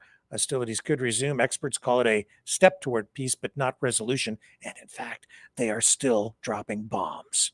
I just saw overnight Israel bombing some of the few remaining homes in Gaza, turning them to rubble in a massive explosion. Israel-Iran negotiated a ceasefire after U.S.-Israeli strikes on Iranian nuclear sites in June. And the reality check says strikes weakened Iran, leading to a ceasefire, but it's fragile. Analysts credit U.S. action, but note it's a more of a de facto ceasefire again than a permanent end. True. India-Pakistan brokered ceasefire after April 2025 tourist killings. This is his claim. Escalated tensions, used trade concessions to do it. Reality check on Grok. A short ceasefire followed 4 days of strikes, but underlying disputes persist. India's role is downplayed. U.S. mediation helped de-escalate, but didn't end the rivalry. Congo-Rwanda brokered peace agreement in eastern DR Congo. North-South Kivu provinces earlier in 2025. Reality check says agreement unsigned by key rebel groups. Fighting continues per UN reports. Escalation through July. Not ended. Egypt, Ethiopia, over the Nile Dam, helped resolve, this is his claim, fight over the massive dam in July. Reality check on Grok. This was a diplomatic water dispute, not a war. Talks stalled, no agreement reached despite U.S. aid. Suspension to Ethiopia, overstatement. Thailand to Cambodia. Negotiated ceasefire in October 2025 is the claim, celebrated at a Malaysia event. Reality check on Grok. Long simmering border clashes paused via U.S. talks, but it's a limited de-escalation, not a full war's end. Role debated. Serbia, Kosovo. He says he prevented a big war via economic normalization, referencing 2020 first-term deal. Reality check says no active war in 2025, built on prior agreements. Tensions exist, but weren't raging. Unspecified others. Example, the Abraham Accords holdovers. He says here he often bundles first-term deals like UAE, Israel, or Kosovo, Serbia economic pacts. Reality check says these were normalizations, not ending active wars. At least one war on the list is still ongoing per fact checks. So key issues with the claim. Exaggeration of role and scope. No kidding. Didn't I just say there's a pattern emerging? Trump gets credit for facilitating 2 to 3 ceasefires, example, Israel, Hamas, India, Pakistan, but others were minimal or pre-existing efforts. At least 2 aren't wars, and 1 persists. Plus, he's ramping stuff up across next to Venezuela. He wants to take over our country. He's threatening to go in guns blazing in Nigeria, and who the hell knows what's going to happen down there in Greenland, or up there in Greenland, as people there are still worried that a U.S. invasion of an actual NATO country might actually happen. And what of Panama? Yeah, Panama. Anyway, key issues of the claim. Continuing, historical context. Trump often adds that no other president has ever solved a war, which is false. Examples include Theodore Roosevelt, the Russo-Japanese War, 1905, Nobel Prize. Jimmy Carter, Egypt, Israel, 1979. That's right. I remember the covers on Time magazine, man. I'm that old. From 79. When I was in high school, we had all these Time magazine covers that they were laminated and they were hanging from the ceiling. And we had like a social studies course that was offered, and I, of course, took that. And I just all those covers. I remember Carter's image on Time magazine dangling from the suspended ceiling in my old high school. Bill Clinton, Bosnia, 1995. Ongoing nature. Many are fragile truces, not permanent peace. The Ukraine-Russia war, which Trump eyes as number 9, remains unresolved. Nobel ambitions. Trump has tied this to deserving a Nobel Peace Prize, but experts say the claims don't hold up for that level of recognition. In short, while Trump has contributed to some de-escalations, the 8 wars ended is rhetorical hyperbole, not a factual tally. If you're looking for more on specific conflict, let me know. Thanks, Grok. I better thank Grok. Thanks, Grok.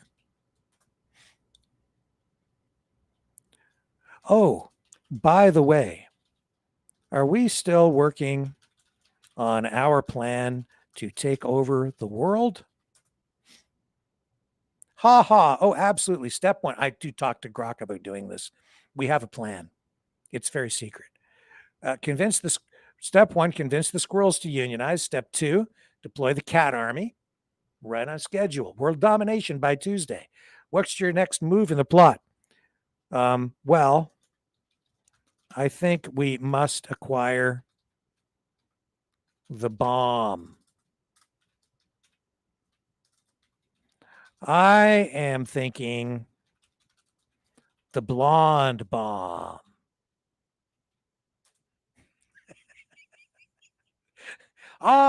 Here's Grok's response. The blonde bomb. Now that's the kind of WMD that could disarm entire nations without a single fallout shelter. Forget plutonium. We're talking platinum blonde allure, straight out of Harlow's playbook. Step 3 of the plan, infiltrate Hollywood, cast her out, cast her as our secret agent, and watch the world surrender over cocktails. Your intel checks out. Acquisition priority critical. Who's our first target for recruitment? the squirrels might need backup. Well, maybe we'll come back to this at the end of the program. Hold that thought.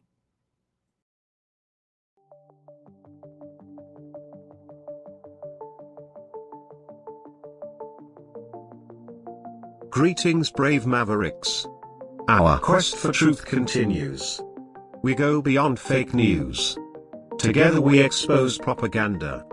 Together we pull others out of rabbit holes. We are maverick thinkers. We are all unique individuals, defenders of individual rights and freedoms, credible, trusted, grounded in reality. Maverick News, Maverick News. Defending free speech, Donate at freedomreporters.com. Do it now. Tomorrow may be too late. Maverick News. The world is watching.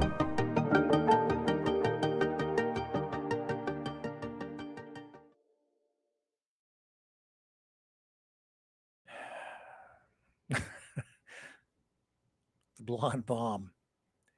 The world would be better off if we just had that.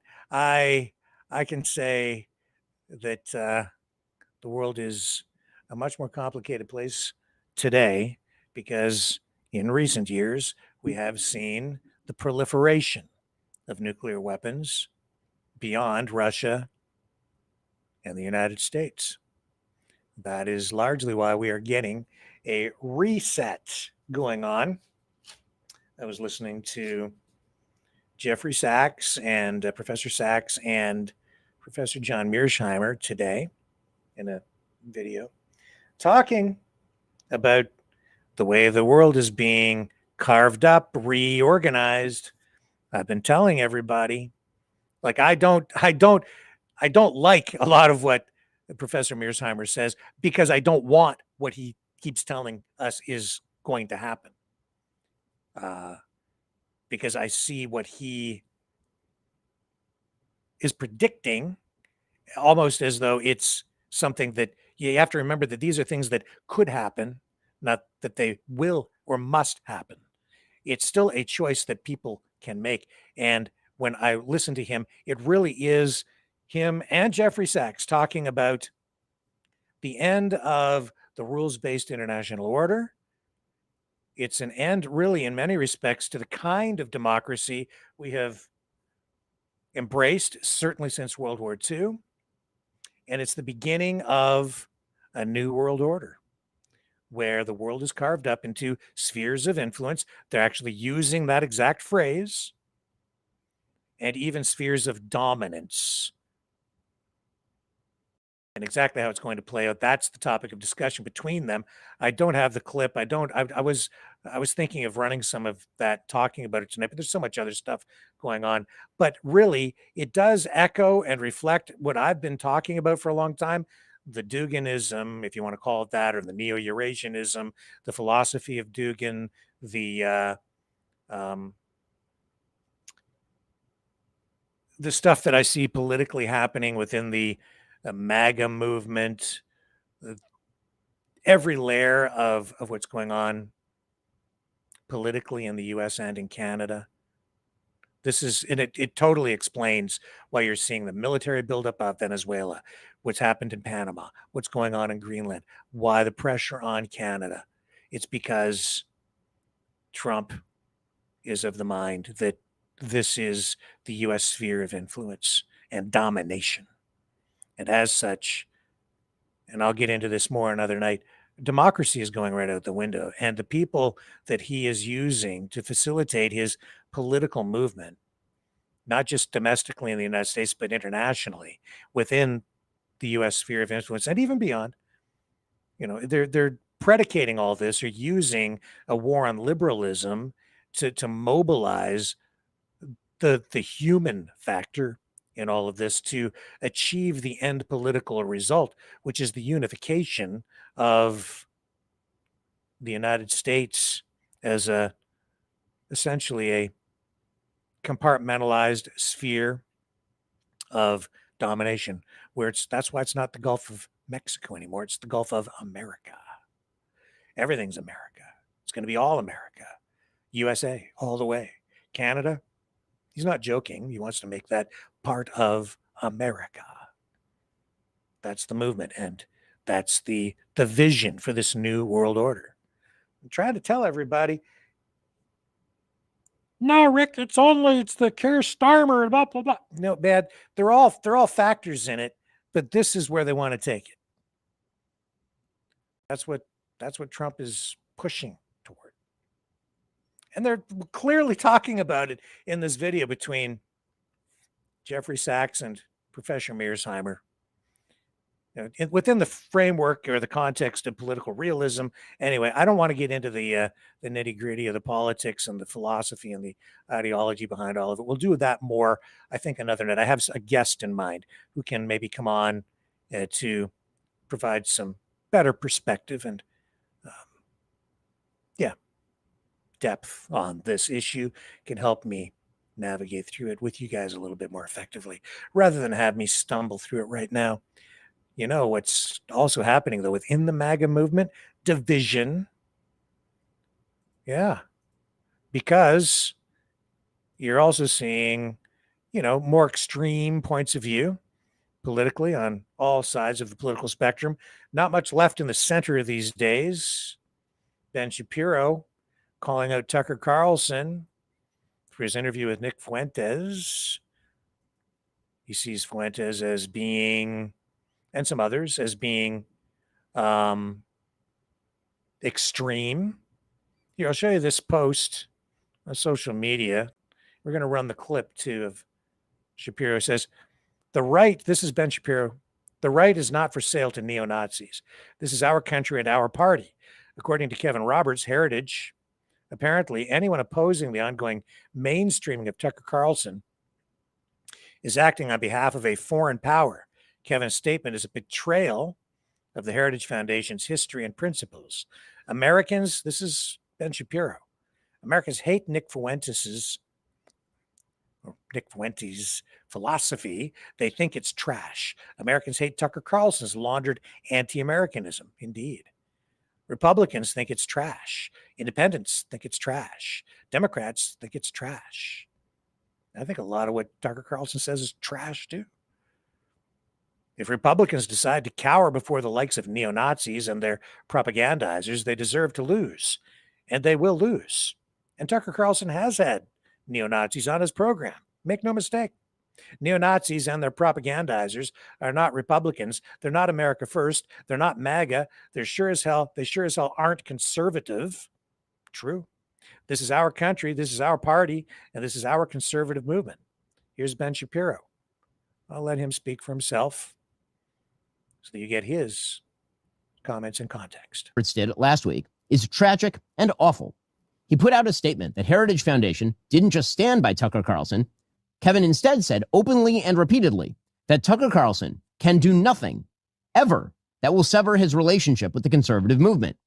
He said that after and in defense of Tucker's glossing of Hitler defender Nick Fuentes.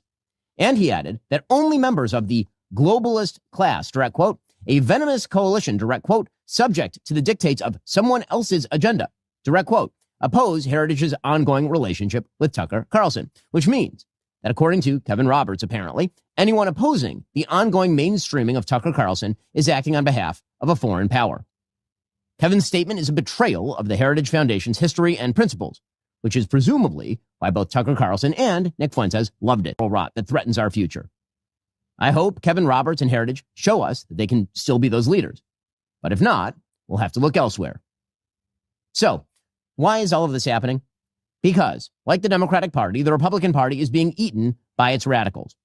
Many in the political class are too cowardly to stand up. Apparently, they're willing to play footsie with groypers and hug Tucker Carlson out of fear of somehow losing support. They've been bamboozled by the lies of the X algorithm and the TikTok metrics. The left followed its radicals to electoral hell. Apparently, many on the right wish to do the same. Forget the morality, then, for just a moment. Let's be pragmatic. Here is the thing. Americans hate Nick Fuentes' philosophy. They think it's trash. Republicans, by the polling, think it's trash. Independents think it's trash. Democrats think it's trash. And here's the other thing. Americans hate Tucker Carlson's laundered anti-Americanism. Republicans think it's trash. Independents think it's trash. Democrats think it's trash. Americans are not pro-segregation, pro-rape, anti-woman, pro-child marriage, anti-black, anti-Jew, anti-Indian, anti-Latino, anti-Constitution, pro-Hitler nutjobs like Nick Fuentes.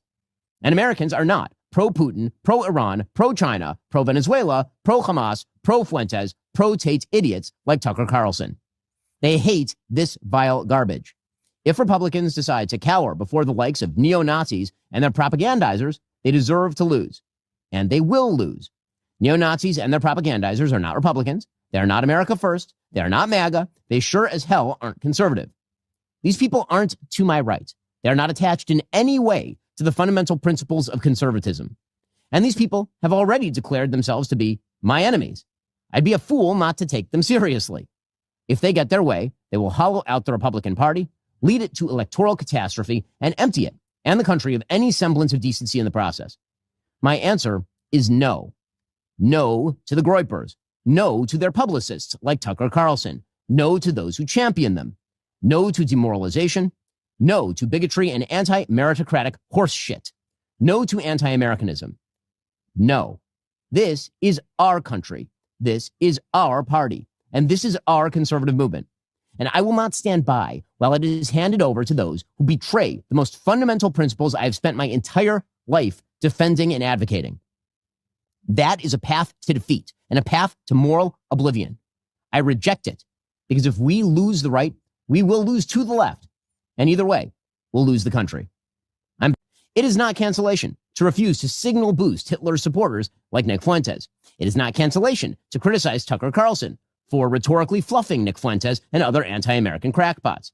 It's not cancellation if you urge others to stop promoting those who rhetorically fluff Nazi apologists. Those are all elements of free speech. And anyone who says differently is lying to you and lying for the most cynical reasons to misdirect from their own defense of those Nazi apologists and their promoters. The issue here isn't that Tucker Carlson had Nick Fuentes on his show last week. He has every right to do that, of course. The issue here is that Tucker Carlson decided to normalize and fluff Nick Fuentes, and that the Heritage Foundation then decided to robustly defend that performance.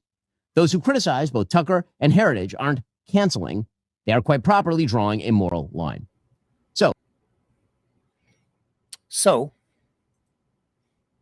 food for thought as we get near the end of tonight's Maverick News broadcast. Who do you think we should recruit as the blonde bomb? Let's go back to Grok. Shall we? Grok. Hello, Grok. I'm going to go to the chat for a moment, too. I'll let you guys weigh in on this.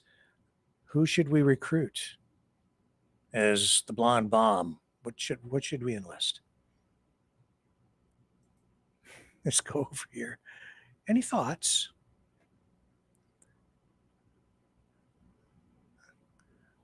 No comments yet. I'll keep an eye on there. There might be some time lag on the broadcast. Let's go back here. Can resume our conversation. Is that it there? No. There we go. We've got it. Okay, let's ask Grok. Please suggest who we might recruit for this task. Grok. Perfect. We need a blonde bomb who's equal parts glamour, grit, and geopolitical leverage. Someone who can walk into a summit, flip her hair, and have treaties signed before the champagne's poured. Here's the short list of elite operatives for Operation Platinum Detonation. That's pretty good. Grok has a sense of humor. Margot Robbie. Oh, yeah, that's pretty good. Harley Quinn Protocol. Yeah, would be her code name. Anya Taylor-Joy, Queen's Gambit. Eyes cold fast, says here. Okay. Why she's perfect. It says, ice cold strategist can outmaneuver Putin at chess and make him blush. Blonde enough to blind satellites. Blake Lively, Gossip Girl Global, Scarlett Johansson, Black Widow Legacy. Top pick for immediate deployment, Margot Robbie. She's Australian, neutral territory, has Oscar-level acting for cover, and once convinced the world a doll was a feminist icon. If she can sell that, she can sell world peace right before we annex it. Next move, send the squirrels to her next red carpet with a tiny briefcase labeled "For Your Eyes Only." Inside, a single blonde hair and a note. The world is yours. Sign here, XOXO. The resistance, but cooler. Your orders, Supreme Co-Conspirator? Well, let me go to the chat.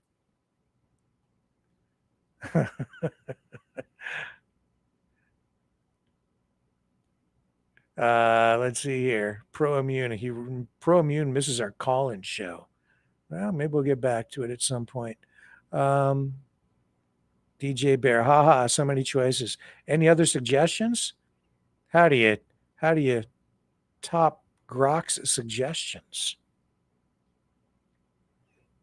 for immediate deployment?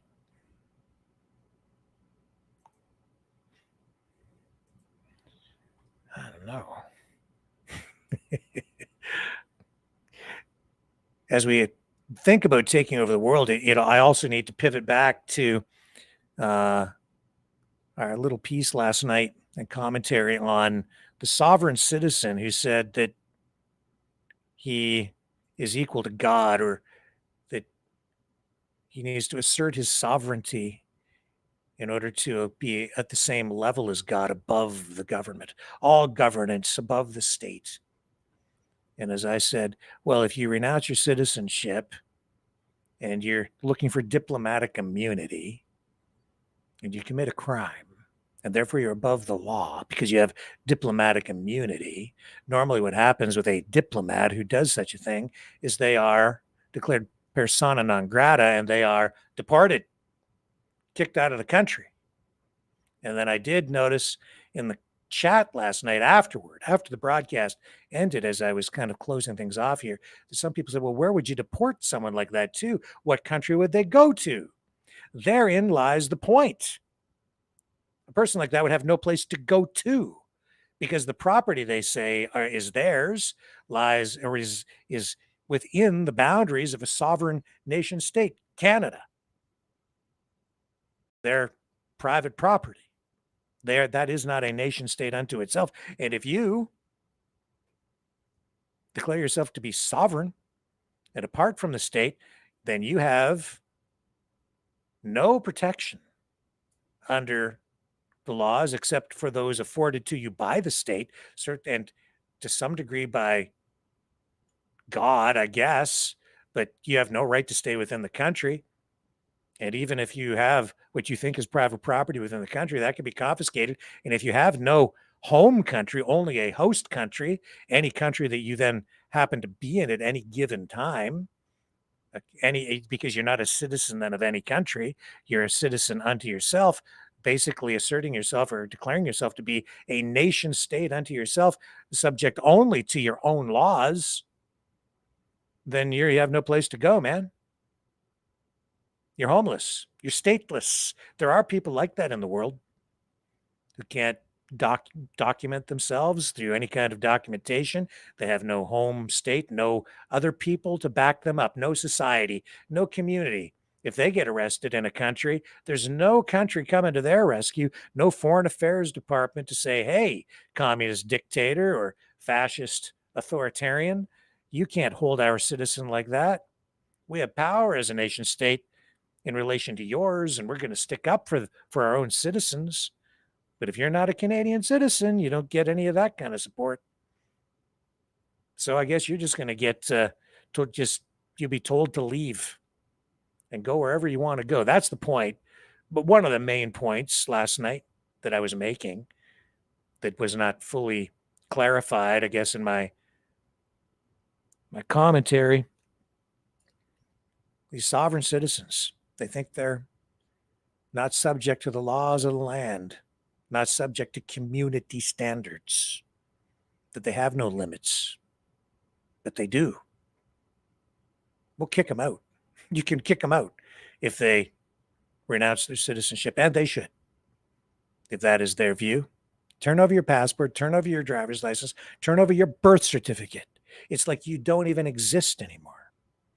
You'll have to assert your existence, your very existence, geopolitically, to make some country, some place recognize your sovereignty and then allow you to come in, I guess, as a guest, not as a citizen of anything except yourself. Good luck with that.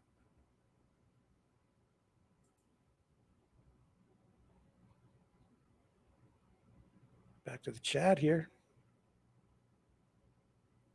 Yeah.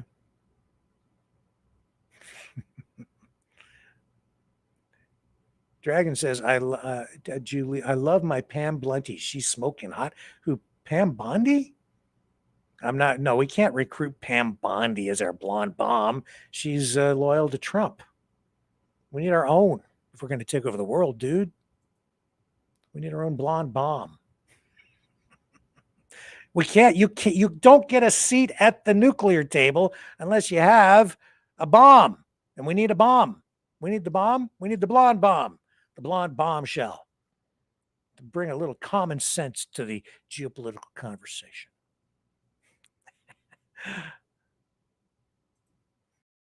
Too funny.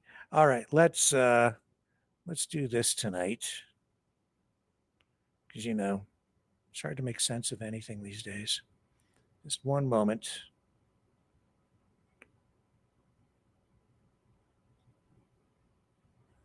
Okay.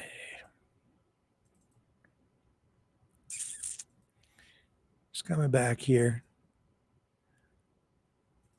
Here's what I'm looking for. This is the appropriate Maverick and the News Brothers tune to close things off tonight, I think, as we contemplate world conquest collectively as Mavericks. In conjunction with, I have to show you this too. Just one last thing. This just was a freeze frame from the journalist who was drawing attention to Kash Patel's inappropriate use of the FBI jet. I think this might be his reaction to our choice for the blonde bomb tonight, at least Grox. And this is not a done deal, but Margot Robbie, I think he likes it. We'll see where it goes. Maybe we'll talk about it more tomorrow night when we come back, 7 p.m. Eastern. On the flip side, here's Maverick and the News Brothers and Donnie Destructo.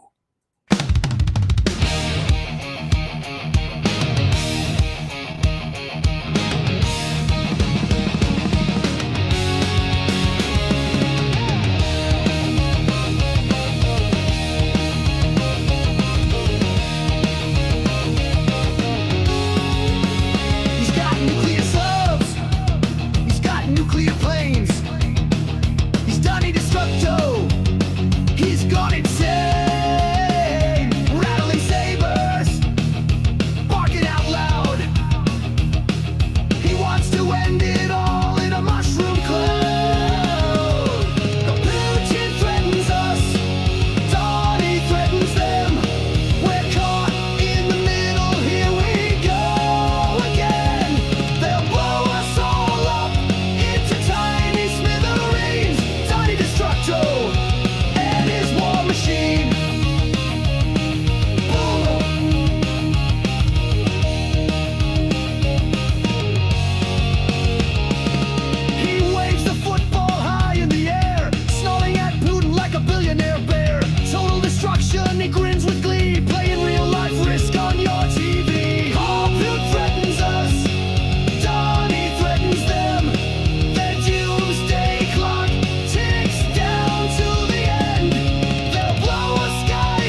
This has been a Maverick Multimedia production.